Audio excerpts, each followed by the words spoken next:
Good morning, everyone. We welcome you to the Board of Trustees meeting for the Utah Transit Authority on today, Wednesday, May the 1st. We'd invite you to stand and join us in repeating the Pledge of Allegiance. I pledge allegiance to the flag of the United States of America and to the republic for which it stands, one nation, under God, indivisible, with liberty and justice for all.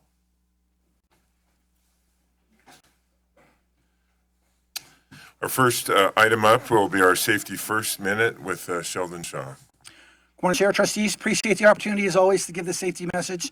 It's May. Here's our new safety poster. I think it's colorful and it points out that safety is a choice you make. And what that brings to mind for me is the General Code of Operating Rules. So in our commuter rail, that's the rule book that we follow. We're a signatory to that rule book. So is UP, many of the other railroads are. And it's a really well-done rule book in that it's all the rules in there were made because some railroader or some person made a mistake. And so we don't want to make those same mistakes. Well, Rule 1.1.1 says, when in doubt, take the safe course. Kind of goes hand in hand with our poster for this month, and it's good words to live by. Thank you, Sheldon. That is great advice. Next up is a public comment. Bob, do we have any? None today. None today. Thank you. The next item up is our consent agenda, which includes our minutes and adoption of a policy modification. I'll entertain a motion. Mr. Chair, I'd like to make a motion that we approve the consent agenda with the items as listed. Second. I have a motion and a second. Any other discussion? Seeing none, all in favor say aye. Aye. Any opposed? That motion passes. Next item up is our agency report with Steve Meyer. Steve. Thank you, Chair. Good morning. A couple items I'd like to highlight. I'd like to bring Sheldon back up to the table and have him talk about activity we had Sunday with a terrorism drill up at Layton. I was able to get up there Sunday morning and got off the Layton interchange and looked down the street, Main Street, and from the station all the way to Gentile was the largest assemblage of emergency vehicles I'd seen in a long, long time. And right, and it's great to see it in a drill, and appreciate all the effort that went in from Sheldon and his team to put that together. Have him highlights of that. Appreciate that. Again, good morning. Appreciate the opportunity to be here. So the drill, probably the biggest highlight is our opportunity to partner with all the different first responders from Davis County. And so there was a total of 17 different agencies represented, everyone from Hill Air Force Base to the FBI to Layton Fire and Police. And that's who ended up being Unified Command in the beginning was Layton Fire. Eventually that passed off to Layton Police. And we practice incident command at UTA, something that we've adopted. And so I think one of the next pictures we'll see is that our rail chief was there at the scene. I think you get to control that. Nice. And I promised the video, and we'll get to that. And if you pay attention, you'll see that Steve is in the video. Oh, this is the one picture there. Okay. I had sent over quite a few. Now I'm disappointed, but there's lots and lots of pictures. As a follow-up to this, at our fire life safety meeting, we'll do a lessons learned and see what things we can do better or different next time. And that's the same for all the first responders that were there. And so that was a great thing. We partnered with 3 different hospitals who took some of the fake patients we had, and they came from Clearfield Job Corps. Appreciate their help. There was about 60 teenagers that volunteered and were a part of that. It was pretty chilly Sunday morning, and so they were troopers while they were getting moulage, fake injuries put on them. We could hurry to get them into the buses and the ambulances and off to the hospitals. And so that was a big success for us also. So what I'd like to do is bring up a video. This is from Channel 13 News Report. Carl Arkey did an excellent job, and he was there at the drill for the entire thing, and he was with the media. And so hopefully we can bring that up.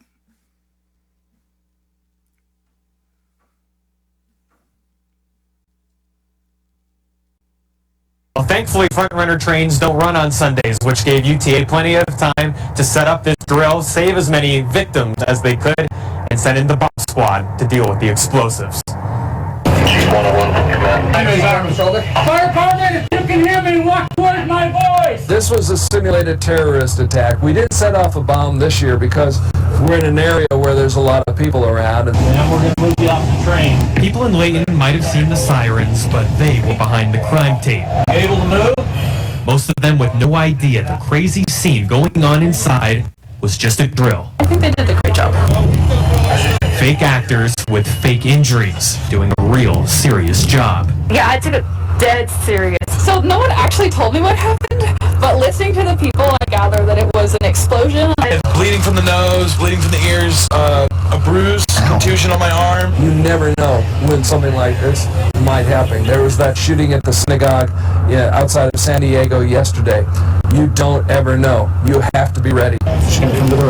Utah Transit Authority puts on a simulation like this every year, getting as many agencies involved as possible, just in case. That's not our highest priority right now. A lot of what they were working on was communication. Most of the victims said first responders did a great job, but even if there were mistakes, like this woman who says she was misdiagnosed, that's why they practice. I felt very well taken care of, even though I knew it was a I simulation. think it's really important that they get the practice before it's someone else who could have actually died waiting to be tagged properly. Hopefully that feedback gives people an idea of what they did well and what still needs to be focused on. According to UTA, the best way to deal with situations like this is to prevent them from happening in the first place, and that's why they urge anyone inside one of these trains to please, if you see something, say something. Anything suspicious, they would rather respond to a false alarm than respond when it's already too late.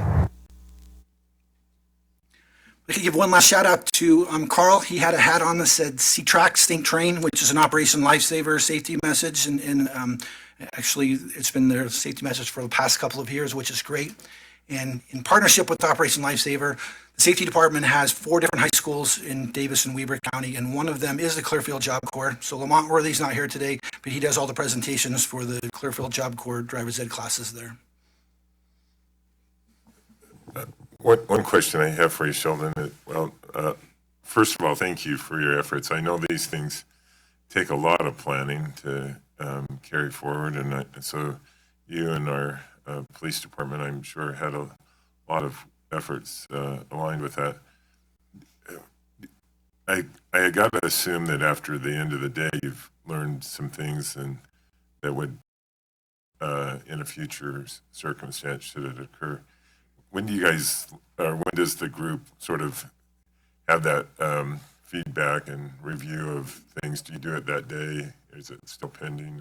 So it's both right after we have a hot wash. There was a hot wash with just the firefighters and those first responders, and they left the scene first. And then the folks who were part of the investigation afterwards, which took a little bit longer, there was a hot wash with them before they departed.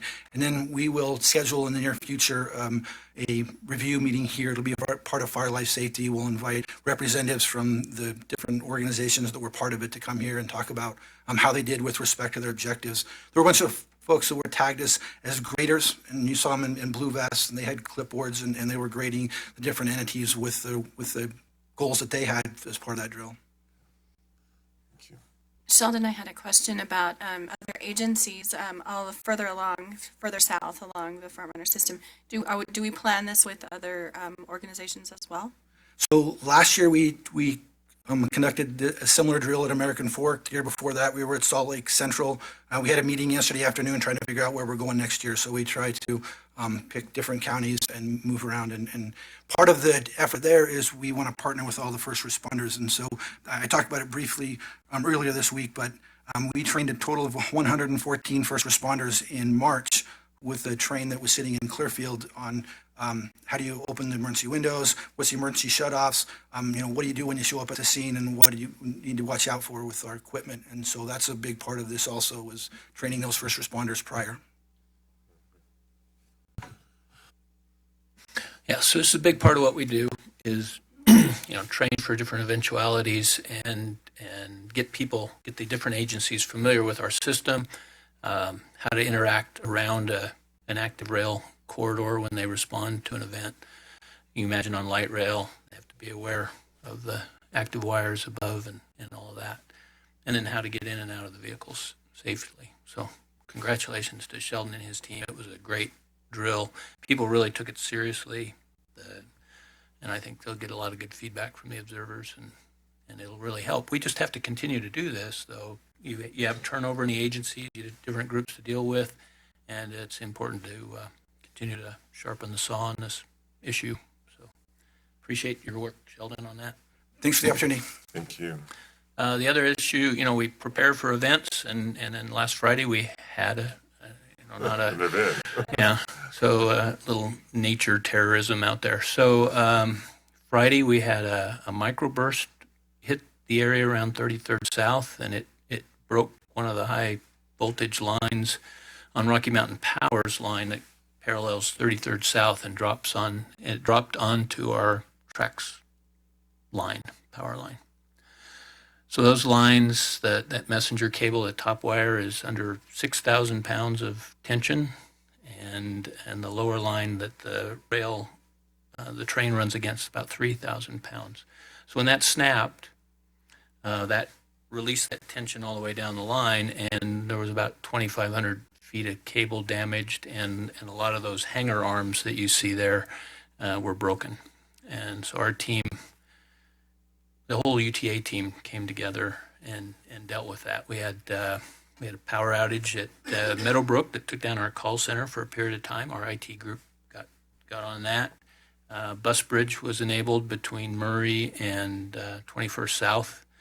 So we had people down at the stations, 6 o'clock on a Friday afternoon, a lot of activity there. And so communications was working, calling out operators and supervisors to man those stations to give the public information, created a bus bridge that ran from Friday night until Sunday morning between 21st South and Murray. Just continued communications. Sunday we were able to get the red line going between there, and by Monday morning we were back in operations again. So we did engage MJ Grant, one of our contractors, on-call contractors that we had, and they did a great job getting some staff out there. It's tough. You get people on vacation and different activities going on. So, and then our maintenance way crews, as well as, our entire tracks team working together to get that system back up and online for Monday morning. So great effort there. And again, a lot of training goes on for events like these on the track side, and that with operations, so they know how to respond and how to handle these things. So it's good that we practice and we're prepared, so when an event like this does happen, we can respond quickly and minimize the impact to the public. Steve, do they, for the parts that were ruined, are those stuff that you normally stock, or how do you sort of navigate that? Yeah, that was some of the issues, getting the right lengths of hangers from the top wire to the bottom wire, and some of the arms and that. So I think the bulk of that we did have in stock, and so we'll be replenishing that stock. So Todd Mills is probably getting some orders in this week to replenish some of those parts. Well, certainly thank all the folks that worked through the weekend to bring that back online, and for that work and being able to respond to that unusual circumstance. Thank you. Okay, and that's my report. Okay, thank you. Next item up is an item that we're calling board priorities, and I'll certainly invite my colleagues to join me here as we go through a few of these. A few weeks ago, we had Steve and the executive staff talked about some goals and some priorities that were sort of draft discussion points. We, as a board, likewise spent a day going through some things that we wanted to see going forward, particularly in 2019. Working to align those, what we found is I don't think they were too far apart in the sense that one really helped the other. And as we look at our respective roles, these were a little bit more outward facing. So we'll just go through a couple of these, and maybe if my colleagues are okay, we'll maybe each take a slide and go through that. And let me talk about our state and legislative priorities. One of the key roles that we have as a board is our interaction with those who oversee our governance, including the governor and the legislature, and are demonstrating strategic and collaborative vision that helps enhance the roadmap for transit solutions in the communities we serve. We're working through a number of ways to add increased transparency and things. We've moved a lot of things to our meetings. We're meeting on a weekly basis. We're certainly our other meetings, audit and a number of other items, we're trying to hold those. And as we go through these decisions, we're hopeful that they're made over a series of meetings. So whether somebody disagrees or agrees with our decision, it's clear that they've had a chance to follow that process of how we have gotten to that decision. And then strengthening our relationship with our stakeholders. So often strengthen means that you always agree. And I don't think anybody that's grown up into a family that loves each other thinks that they always agree. But you figure out where each one's coming from, and you work with those and try to find something that's collaborative and ideally we'll align most of, if not all the time, but at least have a good and productive relationship where there's enough respect in that relationship to try to work through issues. So those we're going to attempt to do and have done a lot in that regard. So should we go to the next one? And then Beth, do you want to take that one? So as you can see, some of the next level of priorities that we really were very keen to focus on are some of the local priorities. One of the strengthening of the collaborative connections is really trying to engage our community partners in that. And it is all the communities we serve, so 80 plus communities. And we wanted to make sure that they understand what we have and what we are looking at in the future. And we're also engaging our MPOs so that they can have a greater understanding of how that's going to impact their own community. We really wanted to, and are starting to really continue to focus on the cities and the counties. And we all have dialogue within our own communities that we serve respectively, as well as we are intermingling. So we are oftentimes talking to communities that, although it's not technically under whatever area that we serve, so for instance, I serve Davis, Weber, and Box Elder County, but that doesn't mean that that's where the border stops. We all owe it to our communities to understand the whole entire organization and then create and get that community engagement going and understanding that. We want to make sure that those communities are part of the strategic dialogues moving forward. They each have individual ideas of how their communities are going to work. And what we can do is give them the information and tools that they need on our side in order to help them to do the level of planning that they are going to need in the future. Each of our communities are somewhat different, and it helps us to understand those differences, and it helps them to understand where we're coming from as well. We definitely always are engaging on the economic development side. TOD is a big factor in some communities, bigger than others, and understanding what that represents and working on our transparency in order to have that process be a process that is fair and looks at things from a strategic perspective before we engage with a developer. And explaining that to our communities, I think, is one of the biggest values that I know that I have experienced, and that's been throughout our communities. With that, I'll turn that over to Kent to do the next slide. Maybe before you do that, can I just throw one piece in there about what key I think our agency is to the economic development of our communities. I was just reflecting back the other day. when I first got elected to office in '97, what was then called the North-South line was under construction, and it caused a little bit of havoc. Not most of that not due to UTA, but I look now about what economic growth has followed that implementation, what that's allowed, with the Broadway Theater and a number of other features. I think we're going to be reminded as we commence next week with the construction there at 4 South that it's a key part of the movement, and the university has not built new parking structures and have added a lot of buildings in those because of our transit system. So we know that as we engage with these communities, we literally become part of the backbone of their economic well-being. So.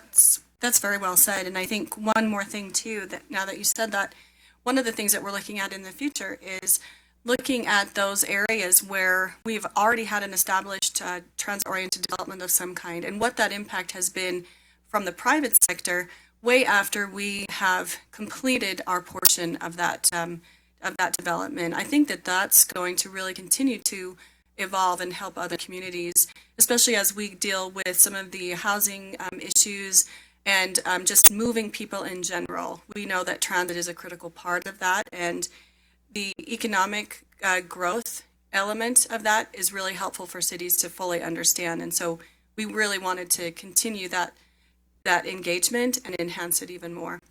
With that, I'll turn that over to Kent.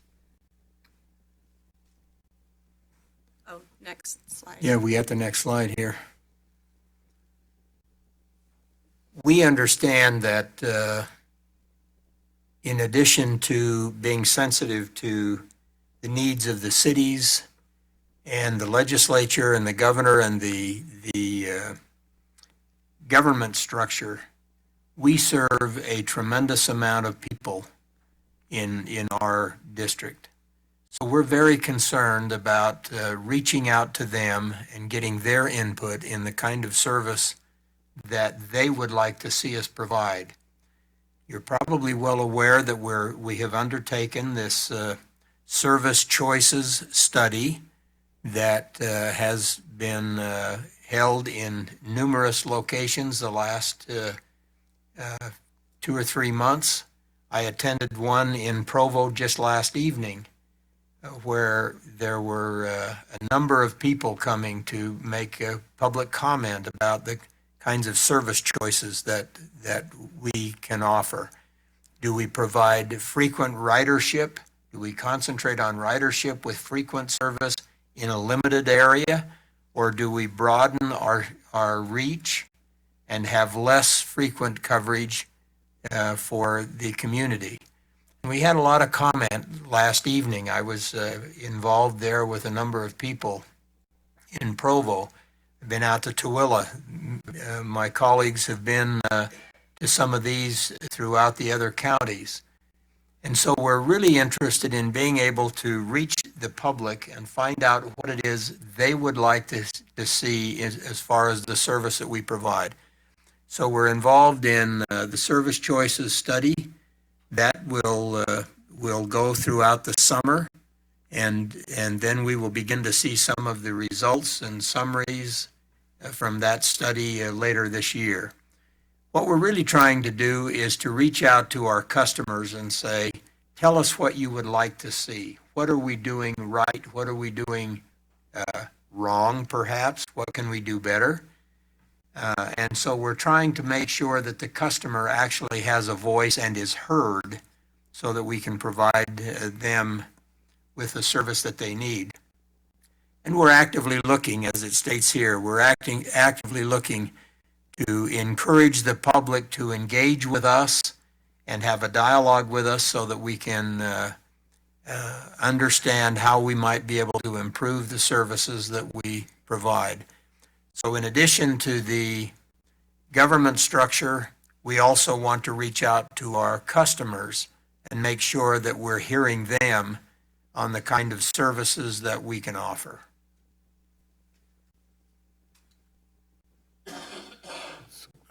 Go to the next slide. Our employees are really the backbone of our service. you know, we have systems, but the systems, I think, are run by people. They operated by people. They're repaired by people. They're protected by people. And so they're, without question, a key element to the success of us as an agency. And we also recognize some unique challenges coming to us as a workforce. It's a tight labor market. We know that we're competing with lots of other interests for skilled and energetic employees that want to learn. And so finding that competitive balance is a key part for us. We also know that one of the blessings of this agency is that we have a lot of experienced people that have been with us for decades. The challenge with that is that you have a lot of people that, like some, who may want to retire one day. and there's that of yes, I've heard it's a plus, Steve. But the other hard part is you need to have people that are working up through the ranks, and that we're planning the next round of management and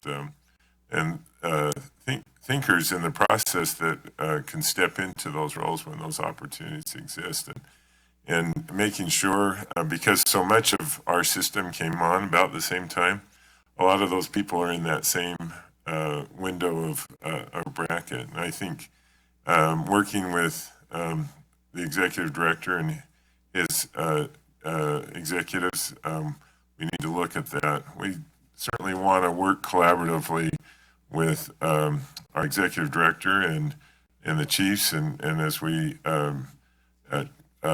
making sure that as we work together that the agency moves forward. There will be from time to time some element of tension, but again, in the spirit of collaboration, there's usually a way to get to yes. And then last but not least is our recruiting of an executive director. Is this position, and as Steve has helped us in that transition and placement, we know that has an immense effect on the day-to-day operations of the agency. And so having the right person in that position that will help coordinate efforts and demonstrate leadership is an important part of that. And we've taken that very much to heart and feel like we're moving in a good direction, but we're hoping to get to that point soon.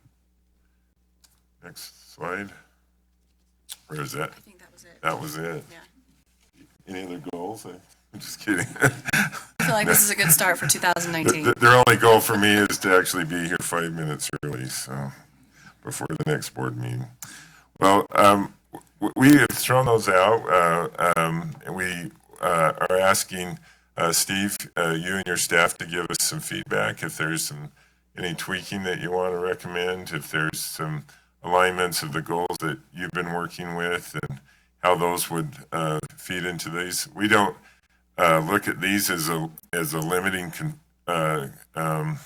element to goals that may be over in operations. I think there's a lot of goals there that flow up to this without feeling like these are the only aspects or goals that somebody could have. I don't know if you have any thought about that process going forward. Yeah, our different teams carry a lot of key performance indicators and goals that they use every day to advance the work of the agency. But we do want to come back to you next week with some of the key goals that relate directly to what your priorities are. So we'll talk about that again next week. That would be great. Thank you. Thank you. And thanks to our staff for helping us work through and refining some things. Certainly a lot of work has gone on. Our next item up, item A, is a resolution authorizing the sale of surplus property located at 8397 South Spalding Court in West Jordan. Paul Drake.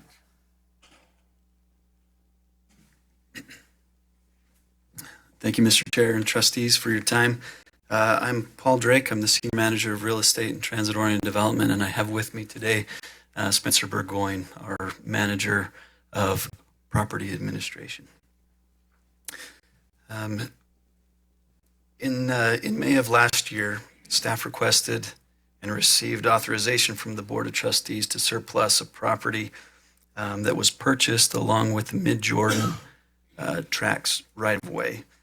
After advertising the property for some time and negotiating with the highest bidder, we're here to ask approval from the board to approve a contract and the disposition of this property. What's shown on the slide here is a context of where the property is. It's a single-family residence at 8397 South Spalding Court in West Jordan. It's just west of our Sugar Factory Road track station. The home is roughly 22 square feet on a 0.16 acre lot. What did I say? 2,200. It's a lot bigger than previously The buyers will be reported. happy to know that that's accurate.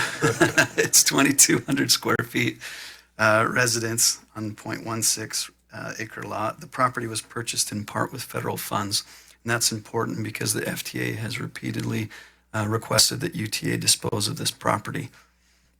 At the time of staff's original request, our appraisal was $310,000. We advertised the property at that amount for several months. We received an offer for that appraised value that was subject to inspection and a lender's appraisal. The bidder received an FHA lender appraisal, which valued the property a little lower at $298,000. This FHA appraisals are set the value for all of FHA loans for the next 6 months. That's important to understand. The inspector also identified a few issues with the property.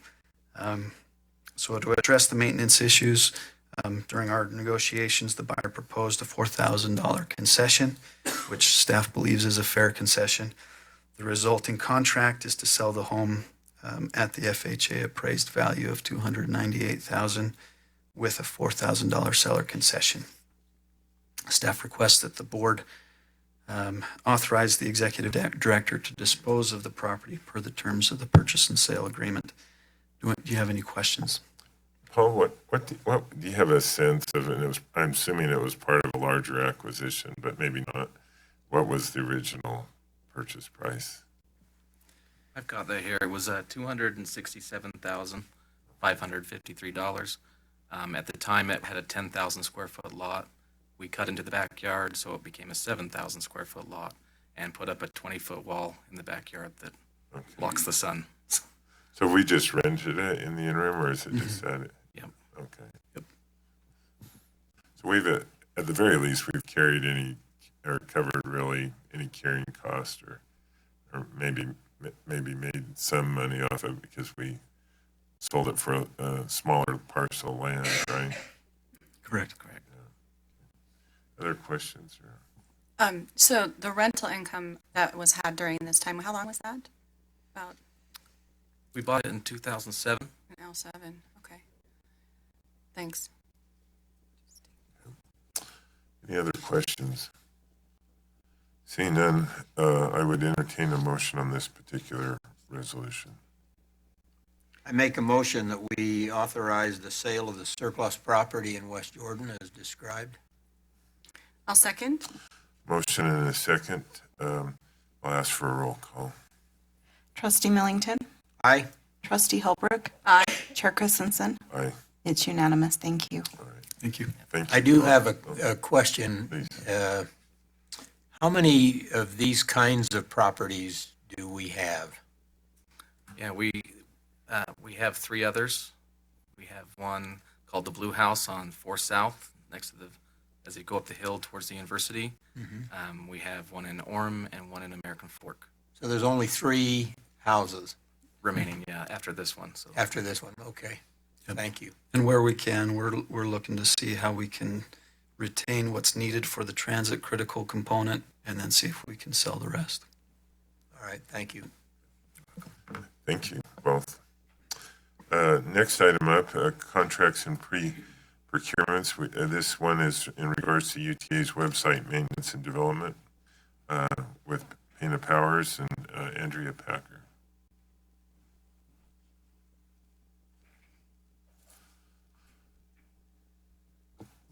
Good morning. We have completed the procurement effort and are very excited to be bringing to the board a request to move forward and execute a contract with a new website maintenance development and design firm. This was a joint proposal by Penna Powers and Guru Technologies, and the term of the contract would be for 3 base years plus the option for 2 option years. And so the terms of that would be a maximum of about $1.2 million over the total of the 5 years. And as I mentioned, the scope of this is primarily to provide us with monthly maintenance on the website, which helps us with little bug fixes and working with our hosting vendor if there are server issues or issues with, website glitches or sometimes if, preventing the potential of it going down. And we are also excited to move forward with a number of development projects that will enhance the functionality and some of the features on our website and also correct some issues that we've been having. Long term, we will go through a kind of a content assessment of the website as we look at, our new communication goals in alignment with the board and are looking for options to better prioritize and structure the content on the website. So this is something that we're very excited for that will enhance the user experience on our website, and we are seeking approval to move forward and execute that contract. And I'm happy to answer any questions you may have. Let's see, Kent and then Beth. Yeah, I have a question. This website will enable customers to check routes. What will they be able to do on this website as far as planning for routes, buying tickets, that kind of thing? The main UTA website, right, UTA.com, does allow for trip planning and route and schedule lookup, as well as purchasing of fares. So we are looking to improve some of those functions, particularly with respect to the purchasing of fares and passes. We need to do some significant upgrades to our shopping cart. So that has been a long-standing issue that we will be working on. We're also looking for improvements to schedule lookup pages and better posting of detour information. And we are working closely with the customer experience department with some new features we want to have going forward as we look at additional tools for our customers and our riders to get information. So it's a really kind of dynamic time to make major improvements to our website. Thank you. I had a question in terms of, so this is a 3-year with the potential for 5, and what this is going to do is fine tune the existing website to be more interactive. Is there, in part of that, is there going to be major enhancements that would really be impactful that the average customer could see fairly quickly, aside from like trip planning, or is it going to basically look the same? It will basically look the same, but we will be making some significant bug fixes that we've been waiting for several months, as well as enhancing some of the existing features. To give you a little bit of background, we did a pretty significant redesign of our website about 4 or 5 years ago. The primary purpose of that was to make it mobile friendly, as mobile devices are, as you know, have been rapidly increasing. We also improved some navigation and streamlining of how people can find information. But as we've transitioned from our previous vendor, who was bought out by a much larger firm, we became kind of a smaller fish in a big pond, and we have struggled to keep up with some of our maintenance needs just to maintain some of our basic functionality. But as I mentioned, some of the detour information that we get a lot of comments on, improving the shopping cart, usability, it's not very user-friendly right now, so we want to make improvements to that. And we have a pretty good list of other improvements we want to make to the website. But as I mentioned, as we look at kind of our communications and rider goals going forward, we want to really look at the content on the website, as it's historically been a very rider-based tool. To Trustee Millington's point, almost 90% of visitors go to our website for fare, schedule, or route information. But we have a lot of other content on the website. But as we look to some of our communication goals and community outreach efforts, we'll be evaluating those priorities as far as content on the website. We're also looking to streamline information on the site, as we currently have the same information in multiple places on the site, and so it does make it difficult to make sure we capture updates and changes in all areas of the site. So those will be some of the improvements, just to streamline, improve functionality, repair some fixes, and pursue some additional development and user friendliness. And this will help us to have a company that is going to be focused on us, and we won't be such a small fish on that. Correct. And we'll be able to like maybe see Yeah. things, maybe major changes that could be coming through the technology sector moving forward. And both of these are local firms, and so we're much more confident in having like 24/7 support, much more responsiveness, and having more, daily and ongoing dialogue about our needs for the site. You're welcome. While they're not quite near our track stop, but they're at least along the line. I remember passing their offices there on 17th South, and so they're at least along our transit line, so they get to experience this daily. One question I had is, and I was just playing around to see on the mobile site, will it be, with one of the public utility companies that I have at my house, I have to go to the full web version in order to actually access most of the things, which is totally annoying and very construed. And frankly, most people aren't using that, especially our writers. Mm-hmm.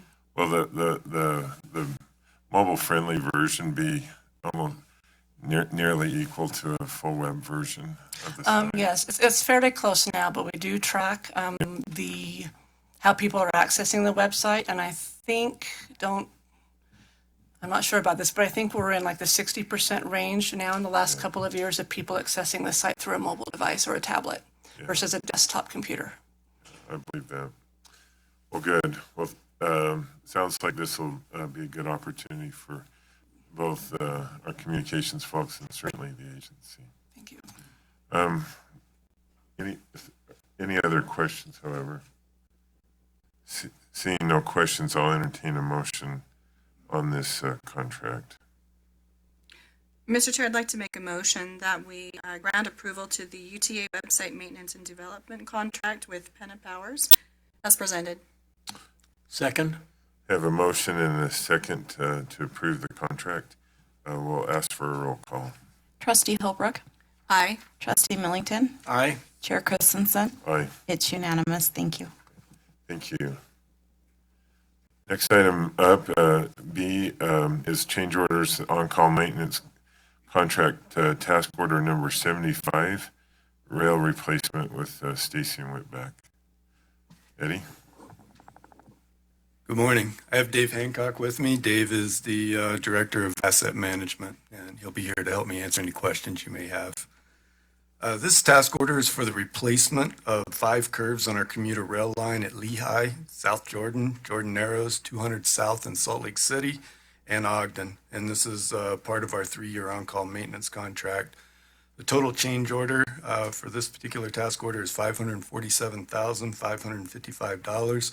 That would bring the total contract amount to $28,737,454.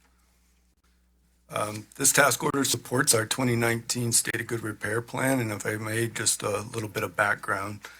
As you know, rail wear primarily occurs on our curves.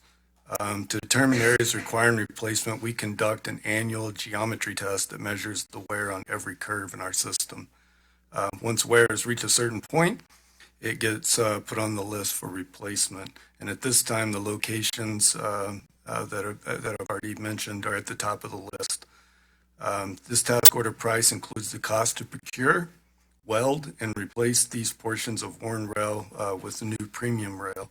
This task order, totaling $547,555, includes replacement of all 5 rail curves, and we expect to complete all 5 projects before the end of the year. Any questions? In the spirit of 400 South, what kind of disruption does this type of a change entail, and how do you go about it? So we'll be working on nights and on Sundays when Frontrunner is down, so we don't anticipate any service interruptions at all on this deal. And we'll be just doing one project at a time, one area at a time. And the second, it's really is how many times can you change order the thing with Stacy and Witbeck? I mean, is there a maximum to this contract? Is it just a time? This period. is, And yeah. they're a great firm. I'm Yeah. just wondering how that works with this So this contract. was a multi-year on-call services contract. So this was the anticipation Okay. that we didn't know everything that we would have to do when we initiated this contract.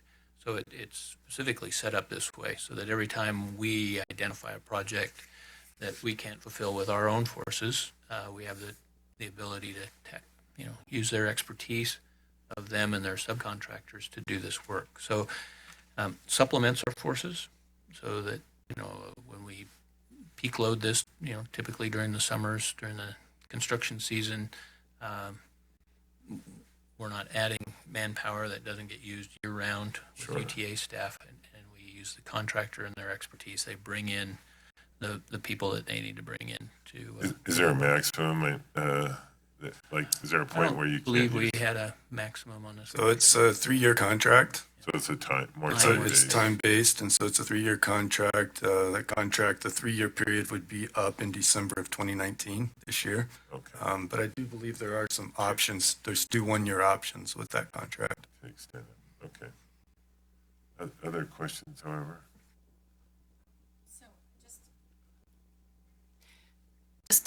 Just a question in regards to how often do we do the analysis once a year to determine that? How long does it typically take from analysis to change? Do we let that go? Like, I'm assuming that there are specs that of some kind. Dave, you want to explain that process a little bit? Make it red. There you go. You're on. Okay, I'm on. There you go. Yeah, it takes a little bit of time after we do the survey. We get the data and we kind of manipulate the data to where we can see it in our OpTram system, which shows all of the curves, everything with the wear, and then we put it on the list. And depending on budget, depending on schedule and that kind of stuff, is we kind of decide, hey, this year we're going to be able to do 5 or 6 or 7. The last 2 years we've hit it really hard. So after this year, we will be looking pretty good as far as the wear on the rail. So maybe 1 or 2 in the future years after this. So I might- then, Sorry, I might add that we're hitting these before they hit a critical level. right. Yes. This is before we'd ever have to do any speed restriction or any load limiting on that track. So in addition to this once a year geometry car, we have some monitoring on the vehicle, on some of the locomotives that's measuring the ride quality there. So it's measuring the lateral and vertical accelerations, if you will, to see where the hard spots are. Typically when you do at-grade crossings, those are hard spots. You've got some maybe uncompacted grade coming up to a road that's been there for many years, it's been compacted, and so you may see some settling on either side of the crossings. So that's a lot of, again, where some of these on-call forces or UTA staff may go out and identify those. That creates wear on the rail, it creates wear on the vehicle. So we proactively measuring that and directing our maintenance activities towards those areas to reduce that stress on the rail. It's interesting to see the differences between the freight and the passenger traffic. We also start and stop a lot, at our stations, and we're full on trying to maximize the speed, minimize the travel time. So we're braking perhaps even harder than the freight. So you'll see somewhere on the approaches and leaving those station tracks. So we're constantly evaluating the rail aspects. And there's regular inspections that are going on. So that's the advantage of us right now not running on Sundays, is having the ability to get out there in the daytime on Sundays, do these repairs, do that maintenance and inspection to see what our needs are and proactively get out there and address those. and I just had one other question. So I know that we had this discussion with the 4 South with the turn. Does this change the I guess, depreciation level or the amount of time between having these repairs done and now the lifespan, I guess, of those curves? Is that change that we incorporate as well in our future as we're doing budgeting and everything? Are you talking about the life expectancy of the rail we're replacing? Yeah, you want to speak to that a little bit, Dave? As I mentioned, this is premium rail that we're replacing with, so we do anticipate that we'll get a longer life. Go ahead. Yeah, so what we're replacing the curves with the premium rail, which is head hardened. So we expect that we'll get at least double the life of these curves, the rail. So this rail is actually different than the rail you're replacing? Well, it's the same dimensions, but it is head hardened, which is a premium. Yeah, so it's treated a little differently. Yes. Okay. You see some additional tempering on the head. When we designed it and we built it, the standard was at these curves, not the use head hardened rail.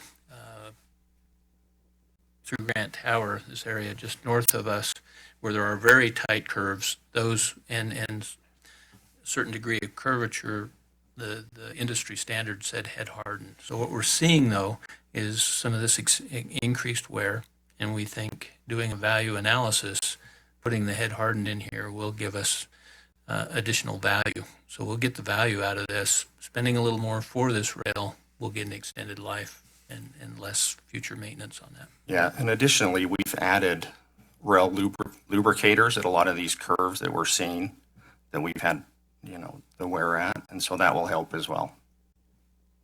So in other words, we're kind of modifying our analysis and what we do for that particular rail moving forward. Is that what I'm hearing? Okay. It's fine. Thanks. Any other questions? If not, I would entertain a motion on this change order. Mr. Chair, I'd like to make a motion that we approve the change order for the on-call maintenance contract task order number 75, the rail replacement with Stacy and Witbeck. Second. Have a motion and a second to approve the change order. Any other discussion? Seeing none, I'll ask for a roll call. Trustee Holbrook. Aye. Trustee Millington. Aye. Chair Christensen. Aye. It's unanimous. Thank you. Thank you. Thanks, Dave.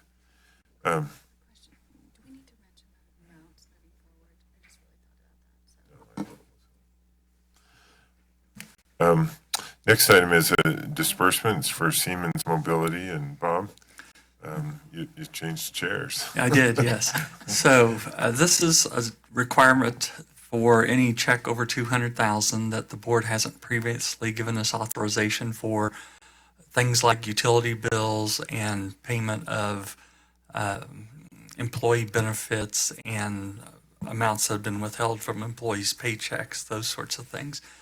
This is one that's not on the list. This check has come about because of our need to order parts for the light rail system. We order those as we need them. Occasionally the invoices all come in at a certain time and takes this check over $200,000.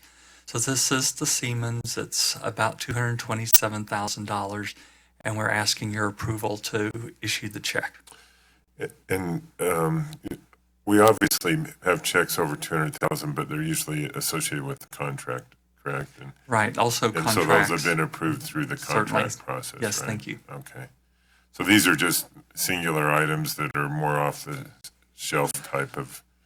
They're probably not a small shelf, but off the shelf kind of thing that.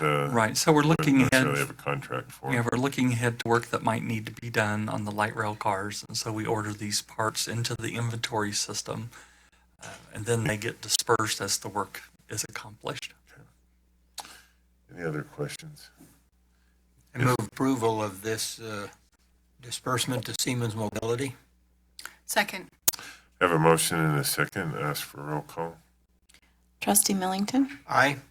Trustee Holbrook. Aye. Chair Christensen. Aye. It's unanimous. Thank you. Thank you. Thanks, Bob. Next item is pre-procurement. Steve? Thank you, Chair. We have one item today. It's the 2019 onboard passenger survey. And this is a requirement of the federal government and their Title VI regulations that talk about issues associated with potentials for discrimination of low-income, disadvantaged communities to make sure that our system is equitably serving all the communities or all the people within our communities. So it requires that passenger surveys be employed no less than every 5 years. So these are onboard surveys where we have people out there on board interviewing or asking people to fill out questionnaires. And it helps us develop a demographic profile comparing minority riders and non-minority riders and the trips taken by the minority riders and non-minority riders.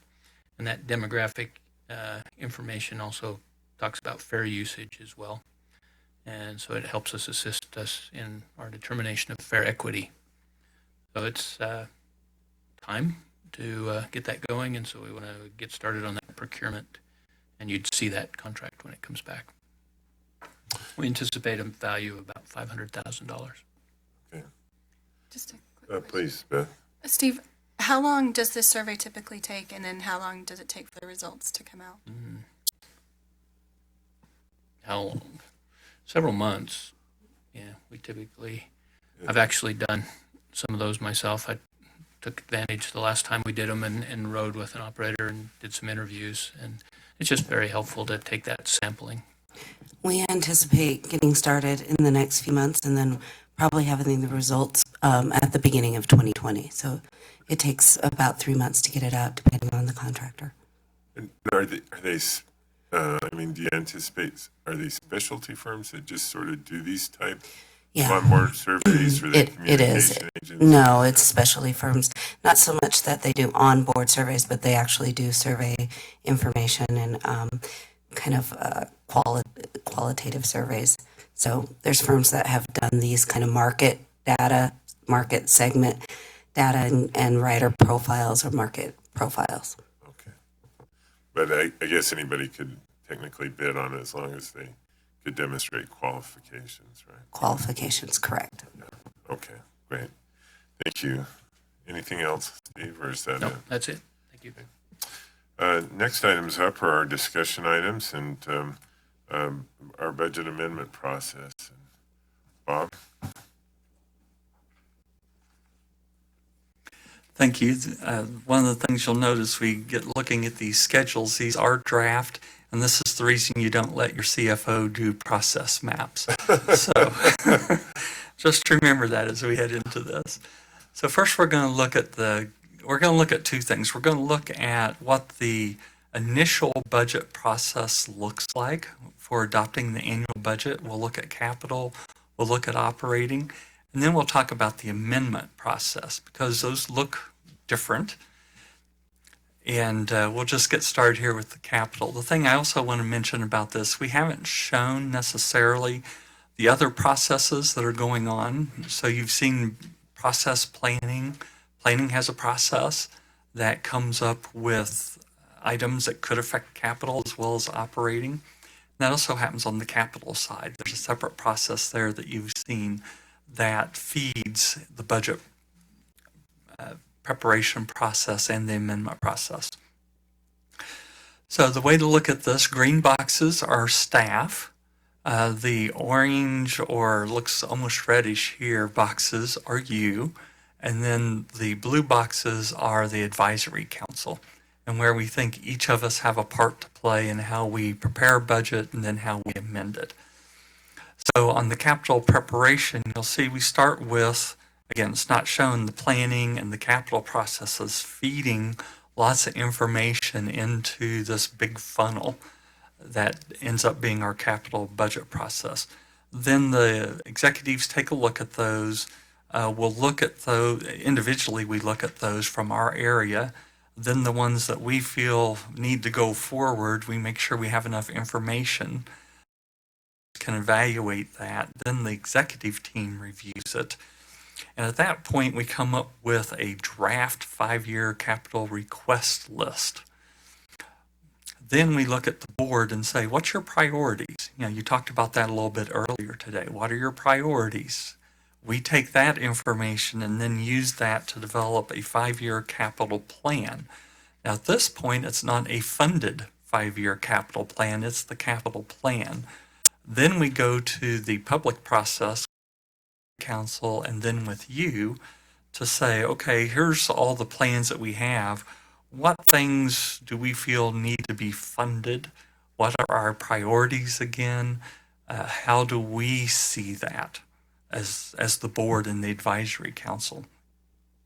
Then based upon that feedback, we have a 5-year plan. We take that first year and put it into the annual budget process.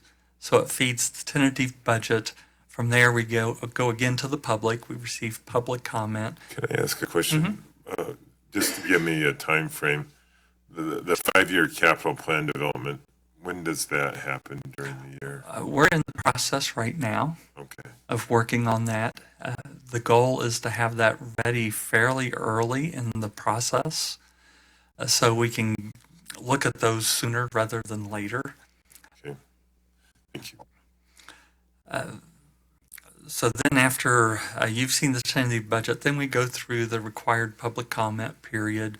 We also go back to the advisory council for their consultation. Then based upon what we hear there and any changes that you might have or staff may have become aware of in that 6-7 week period from the tentative budget until the final budget, we'll prepare the final budget, bring it forward for you for your consideration and hopefully approval. That's how the capital process works right now, or how we anticipate it will work with the advisory council and with the new setup with the board. So the second advisory council box, what time frame of the year are we thinking? Is that a September time frame? Is that a November time frame? The first one? The second one. The second one. So that would be in November. In November. October, November time frame. And so the first one would be where they review the 5-year plan. Yeah, if we have it soon enough, it might be June. Otherwise, it'll be September. Okay. Other questions on the annual kind of capital process? The only other question I have is how do we know which items were reviewed and decided not to forward? Do you keep a list of like these just didn't make it out, based on the constraints, and just to give us a sense of what was contemplated or thought about and not prioritized, I guess. How do we know those? Yeah, we keep that, and if staff, the team thinks it's important to continue to move forward, is it just a priority issue? We weren't able to fund it this year. That's where you'll see the value of the 5-year plan. You would see that move down. I mean, if we made a conscious decision, this just isn't something we want to do, I think we would track what didn't get carried forward at all and just note as part of our process that was a decision we decided not to move forward with that item. Yeah. We're changing this whole process as we go, and so I'm anticipating you'll see the funded and unfunded list. So then the amendment process is a little bit more straightforward here, I think. As we go through the year, we'll identify things, even from after the budget approval, we'll start identifying things that need to be adjusted. Staff would prepare that budget amendment. And then come to the board to provide that list, just like we'll be doing soon for the capital items from last year and a couple of new projects. Come to you, let you look at it. Then if there's any new projects or anything that increases the overall budget, we think that should go through the advisory council because that's in essence setting a new budget. But if it's just a reallocation, we thought it was Project A and Project B were both funded, but we're just shifting dollars between those two. Nothing's really changed except some of the estimates. We think that's a process that would just go directly to the board. Thoughts on that? Did you have a thought? I did. So along the questions with that is, what does that timeline typically look like, or does it depend? So I think we'll probably see a couple of iterations every year. One of the things that you'll see again soon is we have a projection every year of projects that get carried over from one year to the other. We don't have a multi-year budget approval process yet. So we make estimates of how much will actually get spent in this case, 2018. Well, we get to 2019, we close our books and say, okay, we didn't spend as much or we spent more, so we have to come into the 2019 budget because we've made estimates of how much we would spend in 2019 for those projects. So it's a year-end timing issue. It'd be good to get those to the board as soon as possible so that we don't have any interruption in those. But we're also wanting to make sure we have our books closed so we have accurate information. So on the carryover, fairly as soon as we can get there, and then it'll just depend on other projects. It's a dynamic situation. We have projects that show up from time to time. People will want us to take over a project. Well, we didn't budget it that way, so now we have to include that. To dovetail on that as well. So obviously the advisory council consultation portion could be impacted in the sense that they don't meet as frequently. So in theory, if we were talking like an end of year budget type of scenario and we have something that we need to modify, then that could conceivably go all the way through to March, depending upon situation. Would that about? Certainly, yeah. So we don't close our books typically until the first part of March because we have to wait and get sales tax at the end of February. So once we get the books closed, then we go through the process of looking at all the projects and determining. It's not hard, it's tedious, is the way I explain it, going through each project because it's just not the expense side, it's also the revenue side. If we say that we're carrying over, say, $60,000 and 50 of it was supposed to be grant, 10 of it was supposed to be us, well, now it's 70,000 that we actually need to carry over. Well, we have to tie down where that revenue is coming from. You know, was it a change in the project scope? Is it actually larger now, or is it just simply a carryover that we missed how much fell into each year? And I realize Kent has a question, but if it's a carryover, and that will obviously affect the following year's budget, does that have to go back to the advisory council since it was previously approved, or? Yeah, so the budgets are approved year to year. So in essence, that's increasing the budget. And I think it's, you know, some of those do have change in the overall project amount, where some are just, we missed how much we'd spend in year one versus year two. Yeah, right. Kent, you look like you had a question there. Yeah, just a question, a clarification perhaps on this reallocation. This would just simply be reassigning the total budget between departments. We're not increasing the budget, we're simply moving some that hasn't been used in one department and needed in another department, and but the overall budget still stays the same? Yeah, so the majority of these are, when we do our budgets, we give a certain amount of money to IT in a pool account. Once they get into the year, they allocate that to various projects. So they're taking it from a pool account and saying, here's the actual projects we're going to do with that. We have that in IT, we have it in facilities. And so when you see the budget amendment coming up, you'll see that that's the majority of the reallocations. Okay. There are some times where we say, we didn't need to do that project, let's move that money to a different project. All right, thank you. Bob, can we just do those whenever the need exists, or do you just want them certain times of the year? Or? I prefer to do budget amendments certain times of the year. Okay. You know, we talked about that with some of the contracts. Yeah. And, you know, we need to go ahead with business. You know, the budget doesn't drive the operations. Sometimes the budget leads, sometimes it lags. I think there's times where we need to lag the budget amendments, go ahead and approve the work that needs to get done, and then we'll catch up on the budget amendments. In my city council days, we limited folks to a quarterly thing. When I was at the county, we could do budget adjustments every week. And so depending on which side of the equation I was on, I liked them both. Yeah, no. So I didn't know what time frame or frequency are you thinking about? Yeah, so I'm thinking quarterly at the most. Okay. But again, yeah, we do what we need to do. And it depends upon the type of adjustment it is. Capital adjustments are a little bit easier than ones that involve personnel. Okay. Brad's back there thinking of the work if we change operating personnel budgets every week. It's very detailed. There's lots of line items and cost centers involved in those. So we'll move over to the operating budget side. And this introduces our transit financial plan. As you know, we keep a long-term financial plan, and we update that 3 times a year.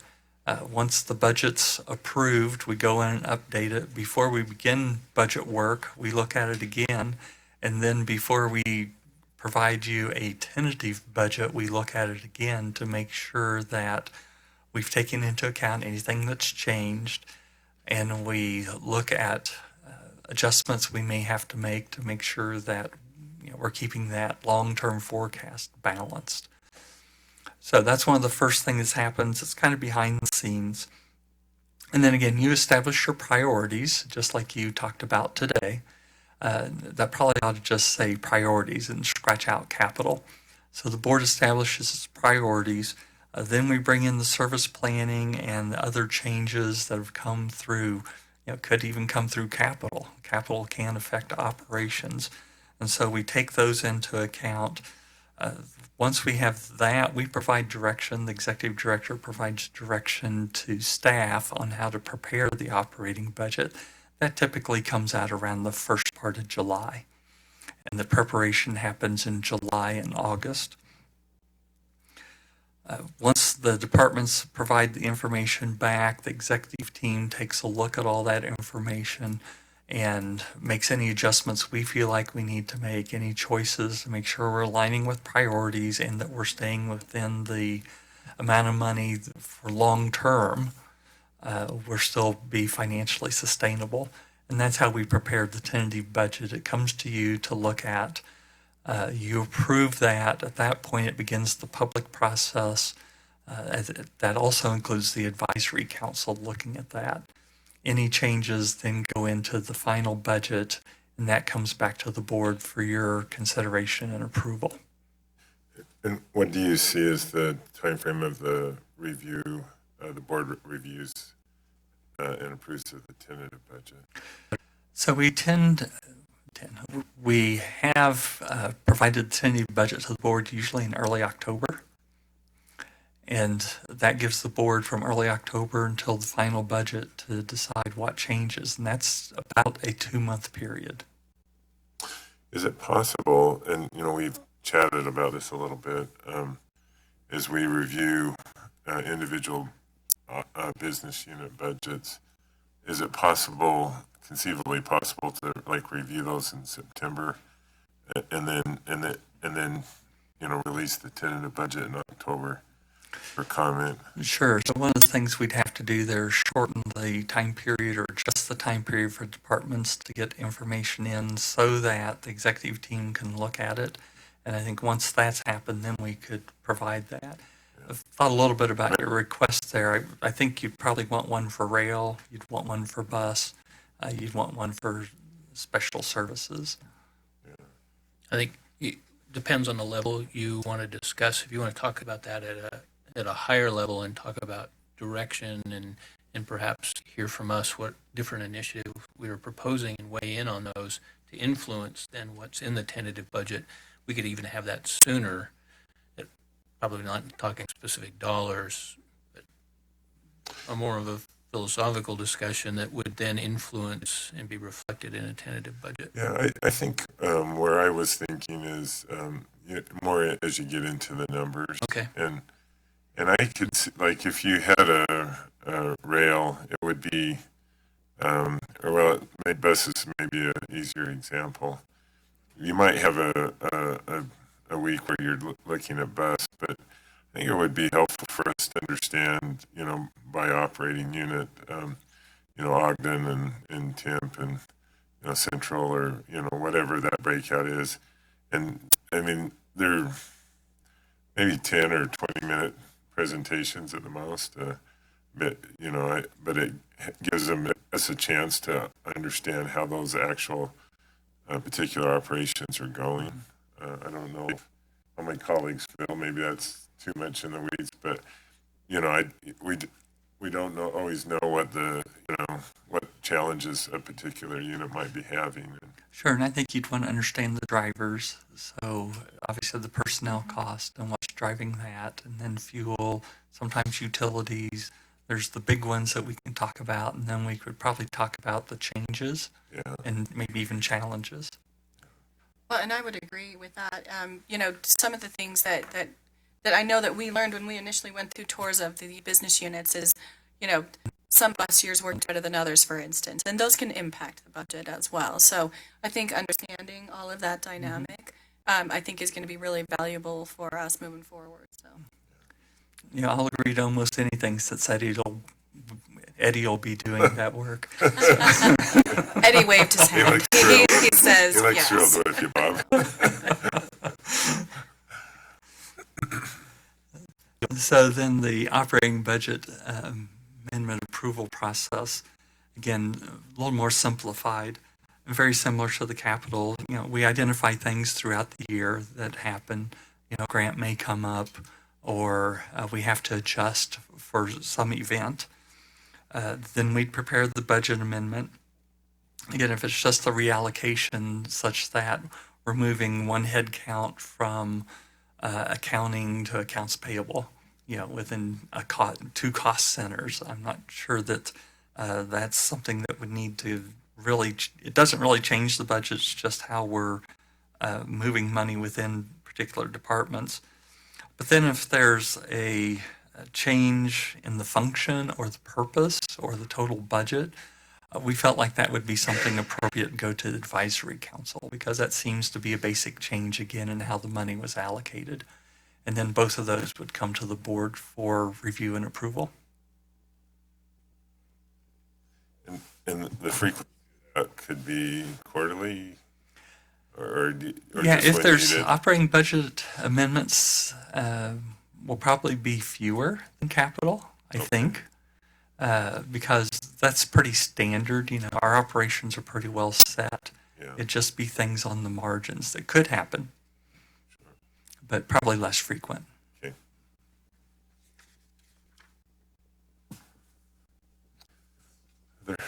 Other questions? Otherwise, we'll get this prettied up, make the changes, get it prettied up, and bring it back.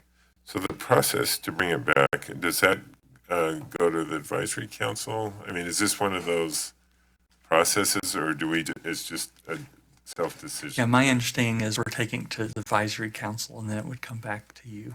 I'm looking at Annette, who's giving you a different head nod. So we'll take the budget amendments that I think you'll be hearing over the next few weeks to the advisory council in June, but the actual process, I think this was just affirming that what the executive team is working on is going in the right direction. Okay.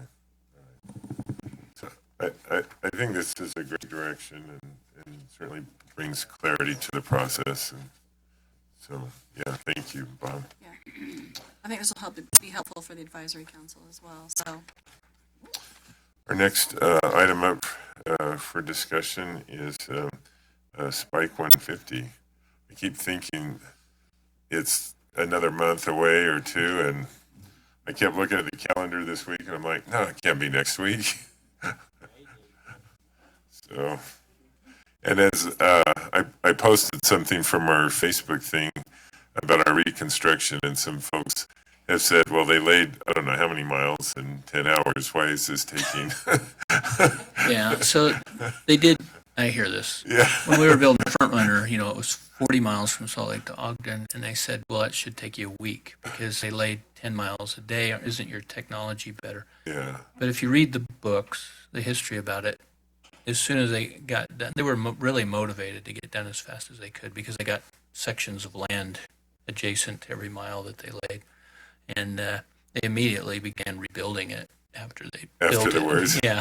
So we just want to do it once, is what you're saying. And they started running at 5 miles an hour or less. So that wouldn't have been acceptable to our riders. Yeah. And so we have a little higher standard and now than they had back then, and different motivation. Good clarification. So tell us how the Spike 150 celebration's going and our role in it. You just want me to jump in? Yes, Andrea has done a great job of really coordinating everything and getting all the key players engaged and getting on the same page, if I could say it like that. And so, yeah, I'd love The pages changed size, but yes, I think we're all on the same page now. We're in the same book, yeah. Maybe the same chapter. So, no, and Trustee Holbrook has been very involved with this for a period of several months. And so just by way of background, the dialogue really started as far as UTA support and participation in the Spike 150 celebration, maybe a few months ago. We do have Trustee Holbrook and some others are on the Spike 150 Commission, which has looked at it from a very, high level. But as we started getting inquiries from some of our other stakeholders, representatives in Box Elder County, Ogden City, and some others, we started to kind of coalesce an internal group to look big picture at all of the potential needs and all of the requests that we had been getting and kind of solidify and determine UTA's appropriate role in the services we could provide to support them. So it has been a great effort. We connected very soon with the Spike 150 Commission so that we made sure that our plans and the things that we were doing were in alignment with their plans as far as transportation, emergency response, supporting events in Ogden City and elsewhere. And so I'll start maybe with the more public-facing services that we're going to be doing. We are providing support to some other events to support the governor and some other delegations like the descendants of the Chinese railroad workers. I cannot say railroad workers, so I'm not going to say that again. Don't make me, please. And we are preparing to go start our communications later today after presenting to you this morning. So there will be very kind of concise but comprehensive information on our website. We are sharing the information with the Spike 150 Commission. We've been working with them on the transportation information they have on their site, and they've made some adjustments and changes to make things more clear. We will also support it with a lot of social media efforts and some news media efforts. And then we are working next week to implement some additional signage, particularly at the Ogden Frontrunner Station. So just in summary, we've kind of categorized the essence of our support into two categories. The first is fares, and the second is service. So we're really excited with respect to fares that we are going to offer a $5 promotional day pass in the UTA Go Right app. It is $5 a day, and it will be available for the days of May 9th, 10th, and 11th. It's good on all of our services except for paratransit and the Park City, Salt Lake City Connect route. We did something very similar last year for the air show at Hill Air Force Base. Our folks are used to doing it, and we've got messaging and information that we used last year to put out this time. The promotional fare is already available in the UTA Go Right app, so if you open the app and scroll down through all of the fares that are available, you can purchase it now. It's available for purchase now, but the passes cannot be activated until the morning of May 9th. And then once you activate a pass, it will expire basically at 2 a.m. the following day after our service is concluded for the night. So we will be heavily promoting that. It is only available in the UTA Go Right app. It is not available online on our website or at our customer service centers or at ticket vending machines on the platforms. To back that up, was we have had some people who don't have a smartphone, but we are also promoting our standard group pass, which is available at ticket vending machines, customer service, and online, and it's good for up to 4 people. Also serves as a day pass on all of our services. So the feedback we've had in the past has been from groups traveling, 2 or 3 or more people. So essentially, the pricing works out to be the same if you've got 3 or more people. So we'll be promoting that as well. But we hope that will be really successful and just a fun way we can support the event and support people taking transit up to Ogden. Are there any questions about that before I go on to service. That sounds very fair and equitable, and certainly better than fighting some of the traffic that could ensue in those corridors. Maybe just to emphasize one of the things that that we did when we engaged with the Spike 150 Commission. The group, the Spike 150 Commission, wants to make sure that they have adequate services at the facility at the Promontory Point area, and that of course includes, they have food vendors, they need, porta potties, they need all of that stuff to be able to do that. And so we do not have service between our Ogden station and Front Runner per se. That is that's something that Spike 150 is managing. Just to emphasize that, I know that has been a real challenge. You're probably already going to bring that up, so sorry for just. I will just trust but verify that information. But yes, with respect to service. There are events in Ogden on the 9th, 10th, and 11th. So for those people who are not able or cannot get to Promontory, Ogden is having kind of a downtown festival, I think closing 25th Street. I'm not familiar with all of the details. And that will run basically all day on that Thursday, Friday, and Saturday. And there are some key Spike 150 events in Ogden on Thursday the 9th, in particular the recreation of the nose-to-nose at Ogden Union Station with the two locomotives. So with respect to front runner service, that event to recreate the nose-to-nose is happening at 11 a.m. And so we are going to run one extra front runner trip along the line, particularly to Ogden, so that we maintain our 30-minute schedule until 10:30 a.m. Otherwise, we would have a 1 hour gap between 10 and 11 o'clock. But front runner will run that extra trip so we can support that key event at 11 a.m. at Ogden. The bulk of the services we're providing for the public are to support Ogden City's events all day on those 3 days. Mount Ogden Division with, and give credit to Eddie Cummins and Andreas Coleman, who have worked this out with the city, that they have the city has designated 4 key park and ride lots in the area. And we will be operating a free shuttle approximately every 30 minutes from those 4. Actually, I think we added a 5th one, but one route will pick up 2 of those locations.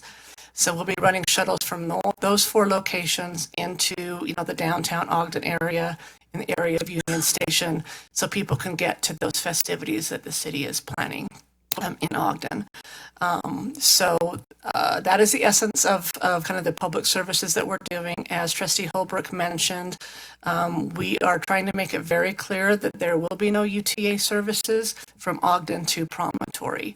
It's a lengthy trip for us, and just with the transportation plans and how the commission is trying to manage transportation, the feasibility of us doing that for 12, 14 hours a day, coming in and out, or they've designated parking and how they want to manage vehicles coming in and out.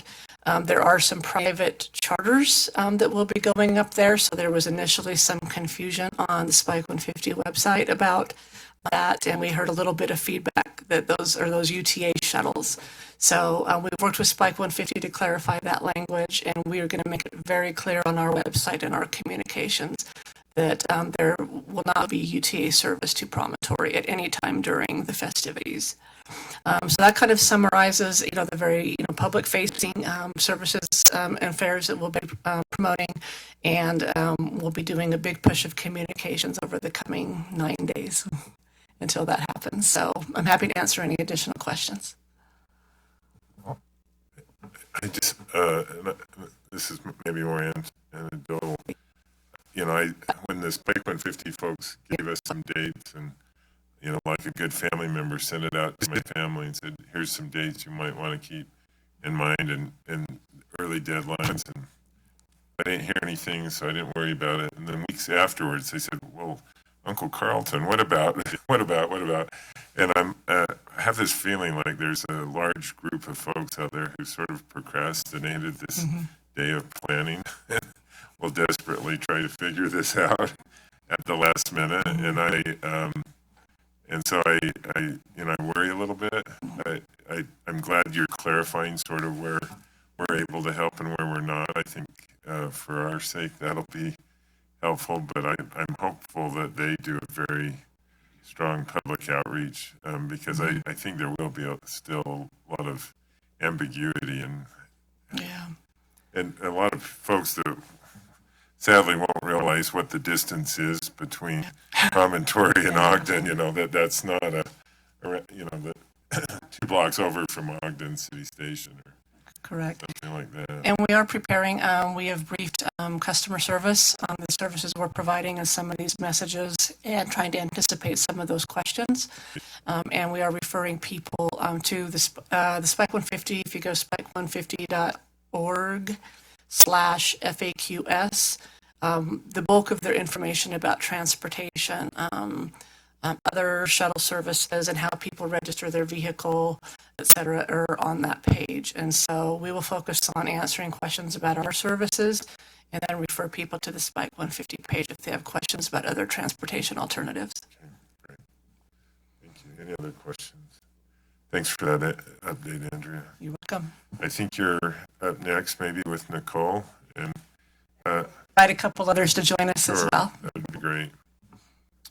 This is in regards to an upcoming benchmark survey or A completed benchmark survey. Benchmark Yes. survey. Okay. Introduce your guest, if you would. Well, thank you. I'm excited to introduce the team. They've been working on gauging our public perception for over 15 years. So this is our annual benchmark survey. This presentation is to give you an understanding of what we're asking our public and the overall perception of the agency, the trajectory of our brand and our image, as well as the key indicators received from this survey, as well as what adjustments we need to make in our agency in key areas going forward. So joining me today, of course, is Andrea. It's been her day to present, so thank you for all of the time you've taken today, as well as Chad Harris from R&R and Judd Nelson from Cicero's group, who actually conduct and design the actual survey. So I'm going to let Andrea take it away, and we are going to dive into our annual survey. Thank you. Thank you, Nicole. As Nicole mentioned, we've done the survey for at least 15 years. I think I've been involved in it since I got here 17 years ago. And it really provides a lot of guidance to us in communications as far as how we're doing, how the brand is doing, as well as opportunities to better tailor our advertising and marketing and messages. So we do conduct this survey every year, and we conducted it in January of this year. As you go forward, we had a survey sample of over 600 responses. And just to point out, we increased the sample size about 6 years ago. So previously we were doing the more typical, maybe 400 or so responses. But we wanted to increase that to make sure we were getting good samples in all of the counties in our service area. So we do conduct the survey in the 4 main counties. Some of the demographics are listed here, and this is fairly representative of other surveys that are conducted in the region, which, if you have any questions, Judd from Cicero Group could elaborate on that. This really does provide us with a lot of valuable data that helps guide our decisions. And I hope as we conclude this presentation that we convey that information to you and how valuable of a tool it is to us. And how we use it throughout the organization. Can I ask a question on the Sure. sample size? And it looks fairly broad. The one thing I was like 90% Caucasian, and I guess I'm thinking from my neighborhood, it's like 30% minority, 35. Is in our service area, is that 10% reflective of the whole service area, or is it was it more difficult to sort of sample? Sort of non-white. Set your button so the red light comes on. Thank you. It's effectively, it's more expensive, it's more difficult, it takes longer to reflect the exact population, but it is in line with the demographics that we have received in the past on these surveys, and as well as kind of our typical Wasatch Front area surveys that we conduct. So we feel like it's representative of like the opinions of for what we can afford essentially. And it is representative of, in line, like I said, with the previous surveys. I just had another question along those lines.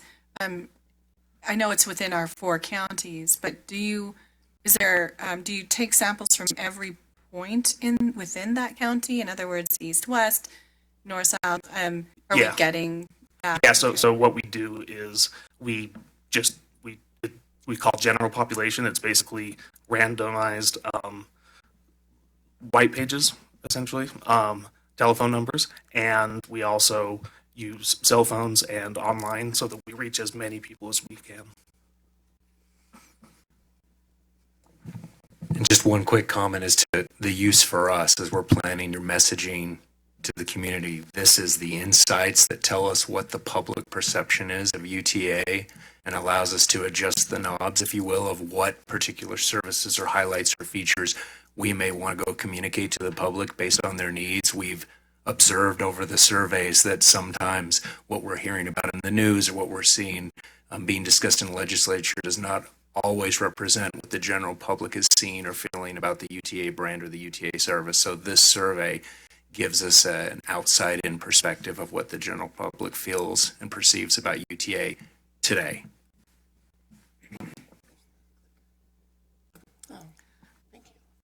Before you turn off of this, I just had a question. If you could just kind of help me to understand, what does exactly it mean to say the broad indicators of potential motivators?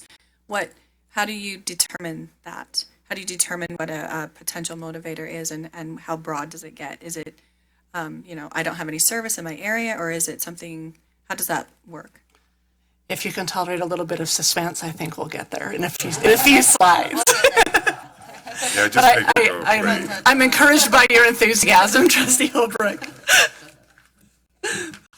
So to that point, I just want, I'm not going to go through every question in the survey, although we do address most of them, but just for the sake of how we do try to align the information and tailor it to this, I wanted just to point out some highlights that we took from this survey in comparing it to past years as well.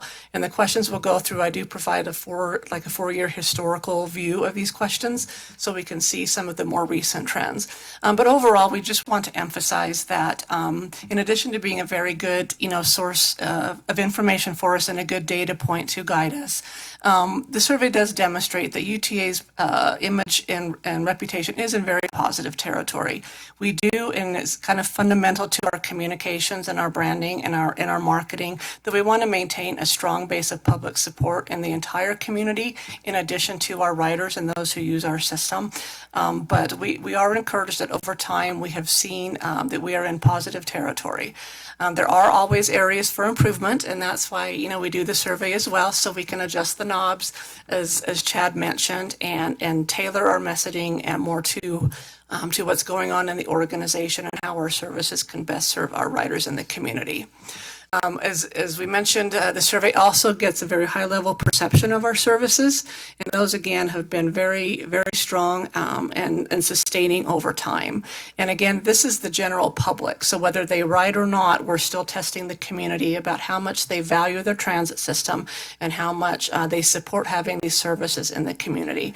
And so it gives us a broader perspective than just our riders about if they feel favorably or unfavorably about our various modes. And then we use this survey to look at the effectiveness of our communications. And so you'll see questions in here that we'll go through that gauge whether people are seeing our advertising or marketing, our messages in general, where they are seeing those messages, and what kind of messages or campaigns they remember most. And you will see that the survey does reflect, things we have focused on and things we haven't focused on in a given year. So again, just reinforcing how valuable the survey and the information is to us from year to year in planning our communications activities. I cannot look at my notes and do this at the same time. So the first area I addressed was just the first part of the survey has several questions that gauge overall perception of the organization. Are they favorable or unfavorable about the transit authority, and how do they feel with respect to areas of stewardship and accountability and good use of public funds? And I think we wanted to take just a minute, if you're not familiar with, kind of talk about, mean scores and what they mean versus some of the underlying data and information that we glean from this. Would that be valuable to you? Judd, can you help us with that? Yeah. So mean score. Getting used to it. Mean scores are a good way to look at trends over time, essentially, really quickly, rather than reading all the percentages. They're helpful in that way.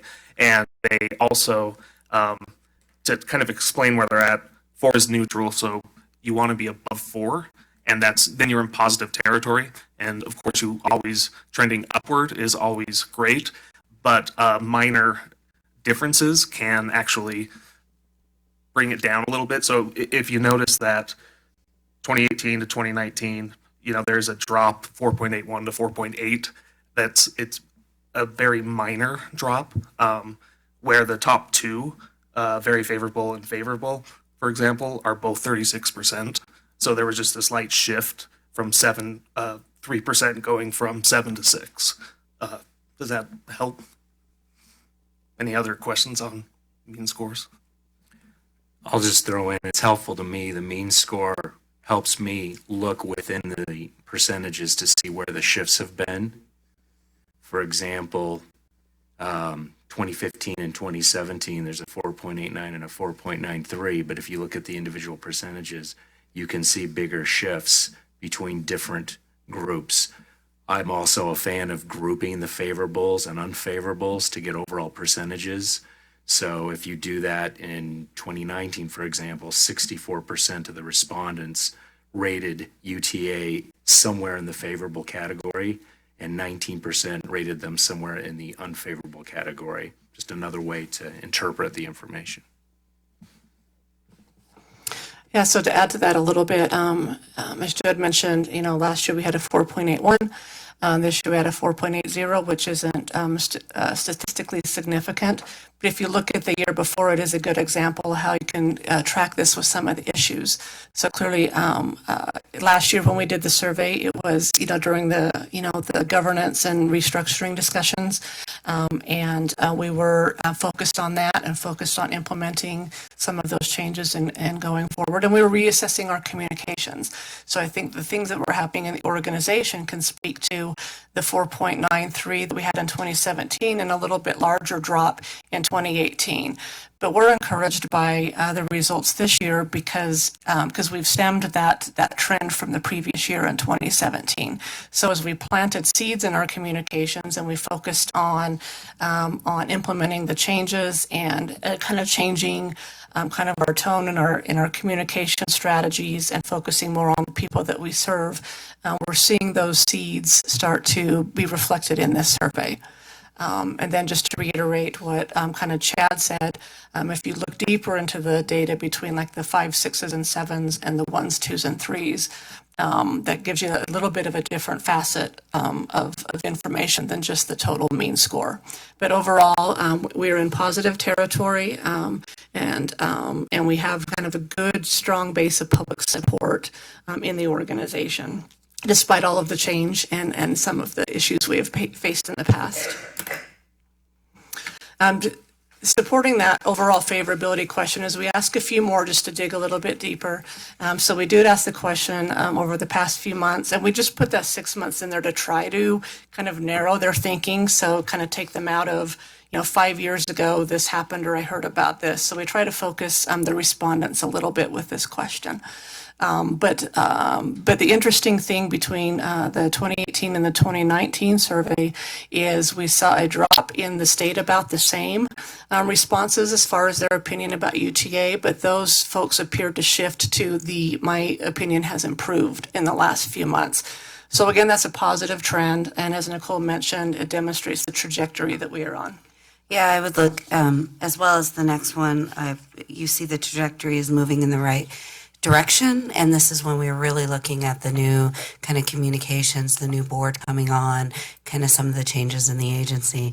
And if you look at the next question is, why is your opinion of UTA worse today?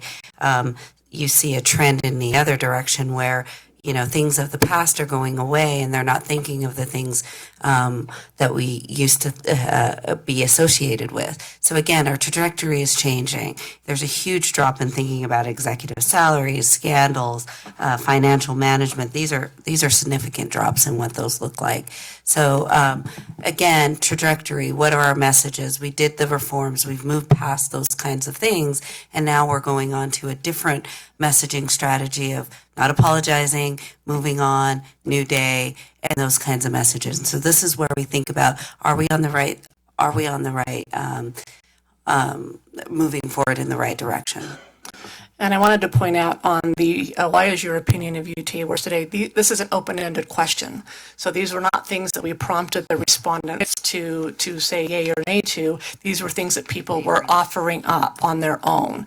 So to see this kind of a shift in some of the issues we've had in the past goes a little bit deeper underneath the general favorability question and shows a tremendous shift in movement in some of those areas, which is again very positive and reflects some of the changes and efforts we have made.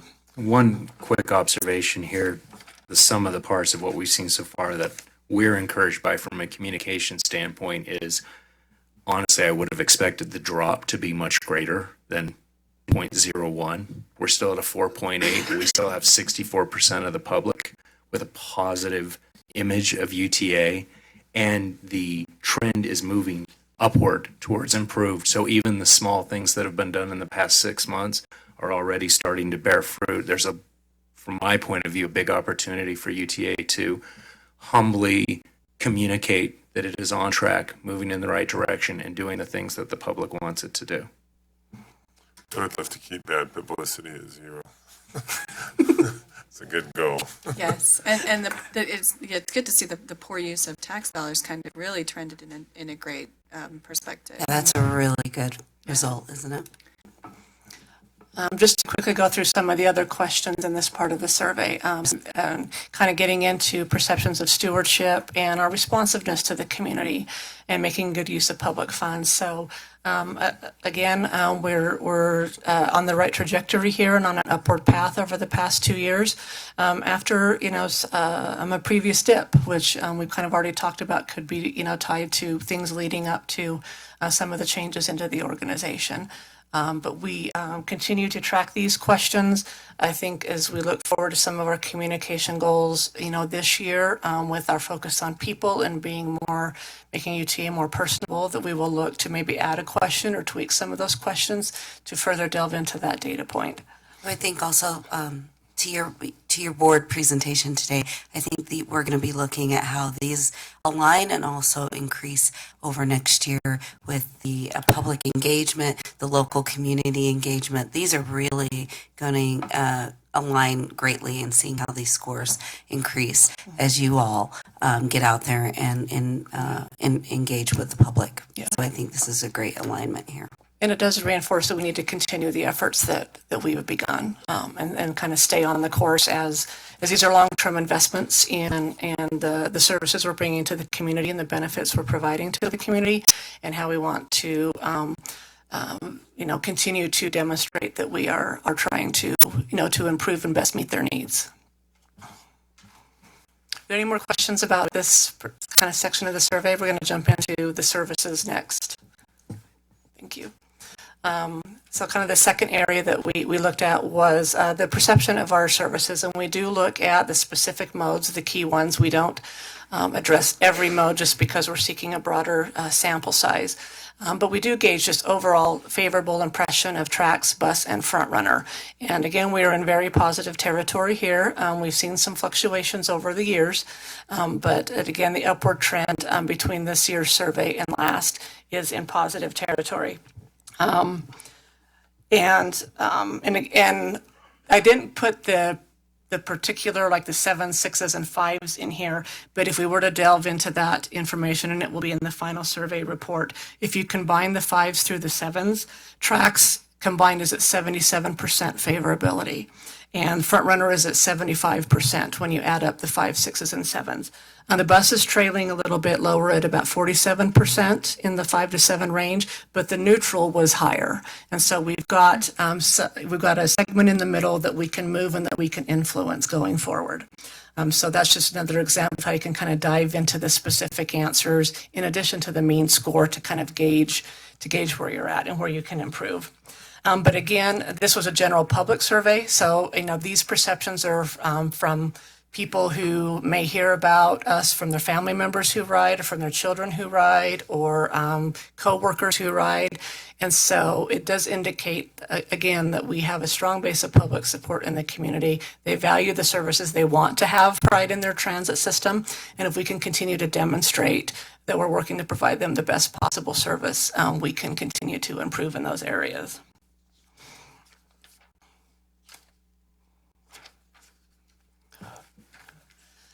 So the next question is more of an awareness question.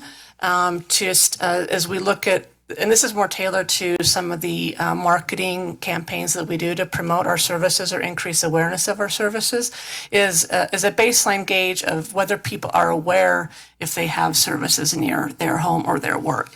And so these are pretty strong numbers, particularly for bus. So, we've steadily seen over the past 4 years that 3/4 of people are aware if there is a bus route or a stop outside of their home. And then we can kind of tailor our communications to encourage them to try it and encourage them to keep riding it. The tracks and front runner numbers probably represent that, we have 3 tracks lines and 1 commuter rail line. They know where it is, and it may or may not be near their home. The streetcar we kind of put in over the last few years, but again, it's only a 2-mile line, and so the market there, or the geographic area of that market, is a little bit different. Now, we've also started gauging some of the awareness of our other services, particularly with respect to van pool. And this is a good kind of example of how these numbers may reflect some of the communications we've done. As we've been reinvesting a little bit in the last year in some van pool marketing and outreach. We did a targeted campaign last summer just to Hill Air Force Base, and we're working on a phase 2 of that campaign this year to a broader segment of the community. So this is just a good example for us in engaging awareness of our services and how we can kind of tailor campaigns and information to build those numbers. One thing that stood out to us is not only is there a high awareness of the services, but there are strong opinions of UTA as a brand, whether people are riders or not. To Andrew's earlier point, those that use the services obviously are going to have strong opinions. What's very interesting is those that never use the services or haven't very frequently have equally strong opinions. They take pride in the UTA brand and they feel ownership in it. And that is a rare thing. Having worked for a couple of very large corporations in my career, having positive brand trends like this and having users and even non-users have so much investment in your brand is rare, and something that if we do it correctly can utilize when we communicate. So you wouldn't change the name of the agency? Probably not. Oh my gosh. Too soon. Too soon. Still too soon.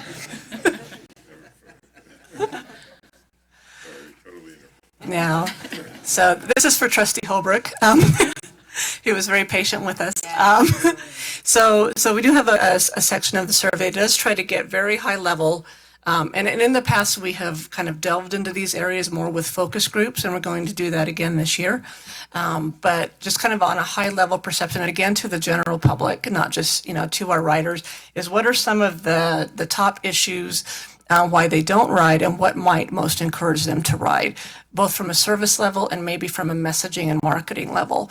And so what we've seen consistently over time, which we use a lot in the organization, is that service-related issues do remain the top reasons why people don't ride. They don't have they want more frequency, they don't have a route or coverage near their home, late hours. or they need more extended hours. We've also, in recent years, kind of gauged the air quality motivator, and it's not the strongest number, but it's there. But that does guide us in some of our messaging to focus more on the services we provide, and maybe things like air quality is a secondary message or an additional benefit we can promote. But the biggest bang for our buck could be in when we add service, when we expand service, that we really need to hit that kind of messaging and information much stronger. Can I also add that's nationwide? So every transit agency, every community knows that those are your top. If you want people to ride, more coverage, more frequency. On the other areas like air quality, evening hours, traffic congestion, those are high numbers.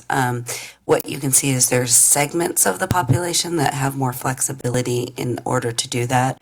To your point about market segment studies, they're smaller populations and you can target those, but to Andrea's point, begging for your buck, service choices, more coverage, new routes, all of those are our highest priority. So as you think about our messaging right now, they really much align with what you're seeing as these kind of top messaging pieces.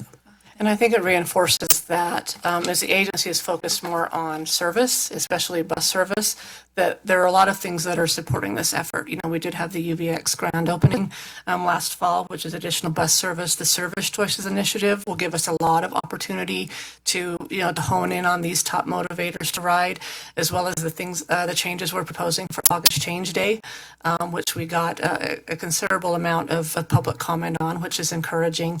And so, that's how we use this information to kind of adjust and align with various initiatives and projects that are happening in the organization.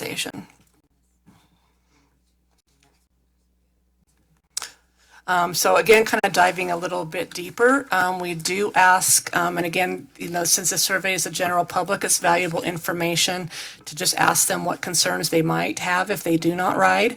And we do ask it specifically about bus, tracks, and front runner. So again, it kind of reinforces that the top of mind issues are service related and either the direct service or service support issues.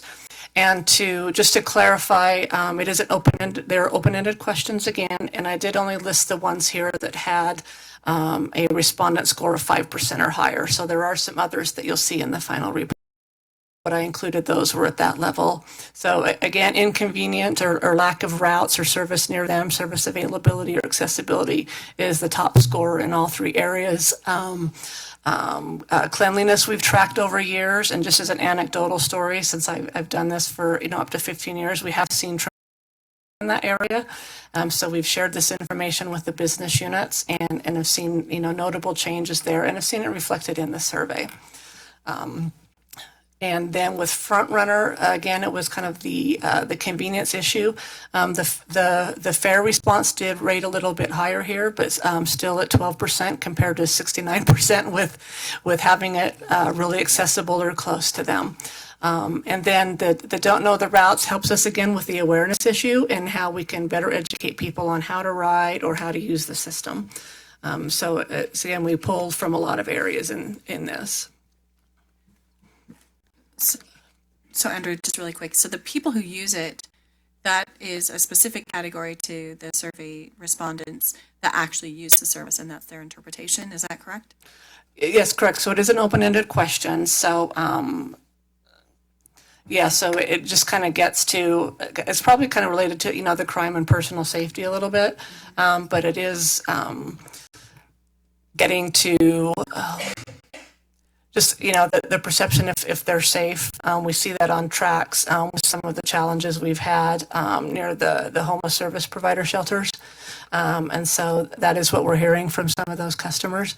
But it can guide us to improve our safety efforts or improve other facets of the system, lighting and other things that we can do to make them feel more comfortable. So Andrew, just to clarify, these questions are asked to the general public or specifically people who ride? General public. Okay. The last area is, again, looking at how we need to maintain visibility and awareness of our services. through our communications and marketing programs. So we asked the general question first. In the past 6 months, again, trying to narrow their focus a little bit. Have you seen or heard any messages about UTA? And so, again, we're in positive territory, but some of the numbers over the past 2 or 3 years probably do reflect what's been happening in the organization and how we have done our communications. For instance, with the implementation of SB 136 last year, we were really focused on messaging, about implementing that, changes, focusing more on key goals and efforts in the organization. And we didn't have a big, brand campaign last year, like the one we just concluded last month. And so we're in good territory. But this does demonstrate to you that continual every year investment in those kind of activities is what will keep you on track. And I know Chad has a great story to go along with this. Well, I'm a fan of a book called How Brands Grow, and there's an analogy in it that I like a lot. And the analogy is that if you're flying in a jetliner and you cut off the engines, you can maintain altitude for quite a long period of time. But eventually you're going to have to turn those engines back on, and the lower you've gone, the more fuel you're going to have to use to get back to the altitude you were before. In my opinion, we are very fortunate that through some of the bumps that have happened in the past, we are where we are, and we have lost very little altitude. I think the danger is if we choose to, quote unquote, keep the engines off, we could start losing altitude much more quickly. So in my opinion, with you in place, with the changes that have been made in the past few months, and with the positive response we've seen to that, the next several months, several years are an important time to reestablish those engines being fired on and maintaining that UTA brand. It doesn't mean we don't target individual products and services and features. We absolutely need to do that. But the time is now, in my opinion, to fire those engines back up. You are quiet, and we need to be humble, we need to be respectful, and we need to show that we're good stewards. But the opportunity is there to take advantage of the very little altitude we've lost. So to me, this is great news to see where we're at. The next question does kind of help us, again, guide our communication efforts, and where do they most hear messages about UTA? And this is really interesting as things have changed over the past few years with digital and mobile devices. But television is still the top reported area where people get their messaging and information. Can I speak to that yes, quickly? Please do. This is a very unpopular thing to tell people. No one wants to hear that television is still number one. Cord cutting, DVRs, delayed viewing, how can that possibly be? Television is not nearly as powerful as it was 10, 20, 30 years ago. It is still the most powerful medium to reach the broadest audience. Digital last year for the first time got more spend than TV, and that trend will continue. TV will continue to diminish in spend, but digital serves best as a targeted medium. You can reach a specific audience that you know a lot about with a specific message that's relevant to them, a line that's in their neighborhood, a service that relates to their specific needs based on the data we have on them. As an island by itself, that message may or may not get perceived. And the example I give is consider your own experience on your mobile phone. When that banner ad pops up, how often do you intentionally click on it to find out more versus, darn it, I didn't mean to click that? Doesn't mean it's not an effective way to communicate, but by itself, it can be very lonely. If it builds up to an overarching brand campaign that they're familiar with, that they've seen in what we would call more traditional, maybe less sexy media like television, out of home, even radio, it connects the dots and they can get that specific message tailored to them that feels like part of a bigger thing. So for those reasons, television continues to be king as far as mass communications, your broadest message, who you are as a brand, what you stand for, what you represent. That's one of your biggest arenas for that. And then when you get to specific products and services, there are typically more targeted ways to reach those folks to most effectively use your budget. So I had a quick question because I had an opportunity to meet with you and it was fascinating. I loved it. I had a question though about when you say messages about UTA, is it just the vehicle themselves? It's not an advertisement. I just want to kind of clarify that in terms of the data, because 17%, it ties for second with penetration in that area, and it's people literally just saying, oh, look, there goes the front runner type of thing, correct? Okay, yeah. Yeah. And there probably is a blend between where they hear a message, is it a news message versus an advertising message? And again, that's something we delve into a little bit deeper in focus groups. It's hard to capture that as well, in a quantitative survey. But it gives us, again, kind of a high level view. And as Chad was saying, television still kind of forms, the basis, your foundation of your mass communications. And then it allows, when you do the targeted messaging through digital or online or others, they connect those dots. And so if they already know who UTA is through our mass communications, and then when they see that targeted message about, hey, try this new product or this new service, then it just reinforces what they already know and have heard about UTA. So it is very connected. And just to kind of elaborate on that, we typically do ask about some ongoing issues that we'll tend to communicate more regularly. And we'll have a campaign on in 1 year, maybe not a campaign on in the next year. But things like this do reflect, the effectiveness of the campaigns we do run. I wanted to show the rail safety one because in late 2017 and early 2018, through a federal grant, we ran kind of if you see anything unusual, on the system campaign, and it was very, very effective. It did have some of the more targeted and non-traditional outlets that we did, and we were referring people to our hotline to report things, but we were able to demonstrate that through the impressions and the click-throughs and the exposure that we got, that it was effective. And within just a few weeks, calls to that number were significantly increasing. And so this just kind of reinforces how, despite the foundation that we get with mass tools like television, our campaigns and our communications have become more diverse, and we've more and more had to include these other elements in order to be effective and to reach, especially with demographic changes, with the younger generations who may be more on their phones, and there's no silver bullet. I like to say you kind of have to do a little bit of everything to be as effective as possible.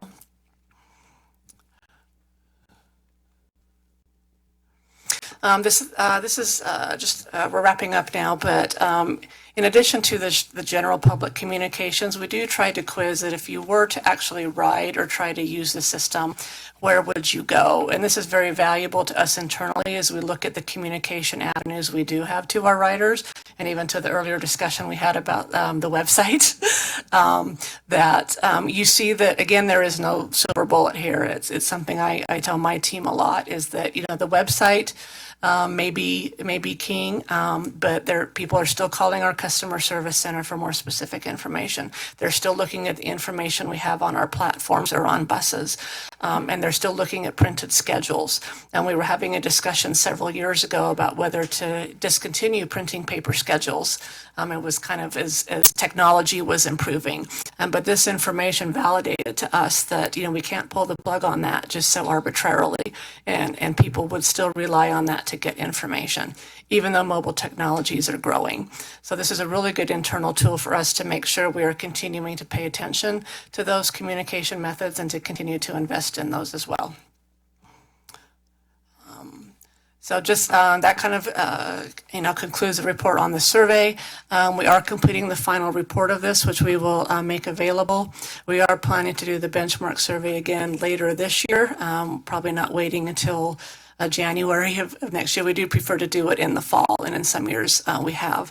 We are going to add the focus groups back into the process this year so we can delve into some of these issues better, especially as we've kind of been on this trajectory for a year or two, and that we did reinvest in the brand campaign this year with the one that just concluded, and we invested in a longer campaign where we've typically done like 6 or 7 weeks. This was an 11-week campaign to kind of help us fire up those engines again and continue the path we're on. And then, as I mentioned, we always do look to kind of maybe tweak a question here and there in the survey to reflect what's going on in the organization or other timely issues, although we have effectively maintained the consistency of the surveying questions over time, which continues to give us extremely valuable information. Is there any other questions we can answer? Oh, go ahead, Beth. then I'll ask mine. So mine wasn't a question, so you go ahead. Oh, so I mean, two things, and maybe, and I guess they're only partially questions, but maybe in the focus groups, it would be interesting if they included more of the, non-Caucasian population, and also in the lower income realm. I think, especially as we look at fair policy and trying to figure out how or why or not a use of the system, I think it would be helpful. So if you're having any of those sooner than later, because I think we're planning to get into fairs really quickly, it would be helpful to get some feedback. I can tell you that we do have focus groups that we conducted 6 months ago on those from stakeholders. So there is data that we did do with Cicero at the time on fairs. So Monica has that data from Dave Schroeder. But to your point, yes, we need to do that as well. So that's just a cost thing. And I think including that would be right. And this is something that we need to just add into our group. But for the fairs discussion, you have some of that information about why there is a barrier to our system. So there is that information. And to your point about the demographics of focus groups, we can more actively recruit, a good blended mix of people to participate in those. We also do it to represent all of the counties in our service area, and do try to get, and we will also do a mix of more frequent riders as well as infrequent, or sometimes we'll recruit for people who haven't ridden at all in the past 2 or 3 years. Because it's harder and harder to find people who've never ridden, which is a good thing as well. Another big change we've seen over the years is there are some questions in the survey that say, have you used in the past year, have you used in the past 6 months? And as the system has grown and expanded over the past decade or so, there's more and more people who've either ridden it to, an entertainment event or a concert. And we're also seeing that more people have family members and friends that are using the system. So we've been a little bit more deliberate in recruiting people who are more unfamiliar with the system, so we can gauge their perceptions and what would bring them on board, so to speak. The other thing, and I don't know where this comes into play, but I'm just thinking about some of our services, particularly bus, that have been challenged, and while that's happened nationally and mixed into that, I also sort of wonder if you have this a population that typically hasn't used bus and maybe don't realize that their destination is one transfer away, and how you sort of go through that process. And it sounds so fundamental, but as I've tried to go through that myself, I think to myself, I've ended up places where I didn't think I could get to with one transfer, and so somehow, if you have a product that's challenged, you figure out, through your surveys and other things. I'd love to see us do something focused. The other part that it sounds like you're working on is on the van pool side. I just was thinking how I probably know a dozen people in my neighborhood who are commuting down to the same IT campus in Riverton, and every one of them is in a car. And I think to myself, they realistically could be in a van pool, and I'm not sure that, if you're a non-employer if you're working for an employer who doesn't realize they can do van pool, I'm not sure the general worker figures out that they could probably organize something, on their own. And, they all know who's working down there, and they're all getting on the freeway and riding for 30 minutes to basically the same place. And I'm wondering, I don't know what kind of capacity we would have there, but even though it's not perfect, it's certainly better than, 12 cars or 6 cars or 8 cars. Yeah. So I just wondering if there's some sub-campaign, some of these services that would bring people to the fact that they can get service out of us, that would be helpful. Yeah. And the van pool is an interesting product to approach, because we've tried campaigns in the past that were focused on the employers and reaching out to the employers, and the success would be a little bit up and down. And then we do campaigns that are more targeted just to the public and potential users. So we have engaged in efforts to kind of drive the awareness and the interest from both angles. And we tend to kind of mix that up and vary it. Last year, the effort we began was there was some changes to the pricing for being in a van pool. It used to be more varied, but the federal tax benefit that users can get needs to be more fixed. And so in working with that team, they did change the pricing and the structure of that, and it gave us kind of a new hook to go out and communicate and market. And so we started that effort again last year. I just, I had a quick comment, and I wanted to thank you for all of the work that you guys did and for letting me sit in on some of your sessions. I thought it was incredibly valuable. I wanted to let you know that the campaign that we had this year, the TV campaign, it definitely made impacts. I was contacted several times. Oh my gosh, I love that commercial. I thought it spoke to me. I thought it was great. I think the coordination on that was really fantastic. So I just wanted to say thank you to everyone. Chad, that was great. I learned so much from you. I'm like, I'd love to take some more notes. I think as we can fine tune some of the questions on both sides and who we're outreaching to, I think that can really be valuable. I think that we want to make sure that we're getting all of the communities that we can. And then also kind of like, and I recognize this is a nationwide trend, but some of the components of bus, I think, need a refresh, if you will. And I look at the BRT and the success of that, and no one looks at that as a bus. It is a bus, but it's not. And that's what I'd like to kind of see us be able to do in some facet at some point. So anyway, thank you. I appreciate it. Great. Any other questions? Well, this has been very helpful, and thank you for your work in it. We certainly look forward to ongoing dialogue along these lines. Thanks. That brings us to our next meeting, which is May the 8th at 9 a.m. I don't believe I have anything left here, so with that, I'll ask for a motion of adjournment. So move. Second. All in favor, say aye. Aye. We stand adjourned.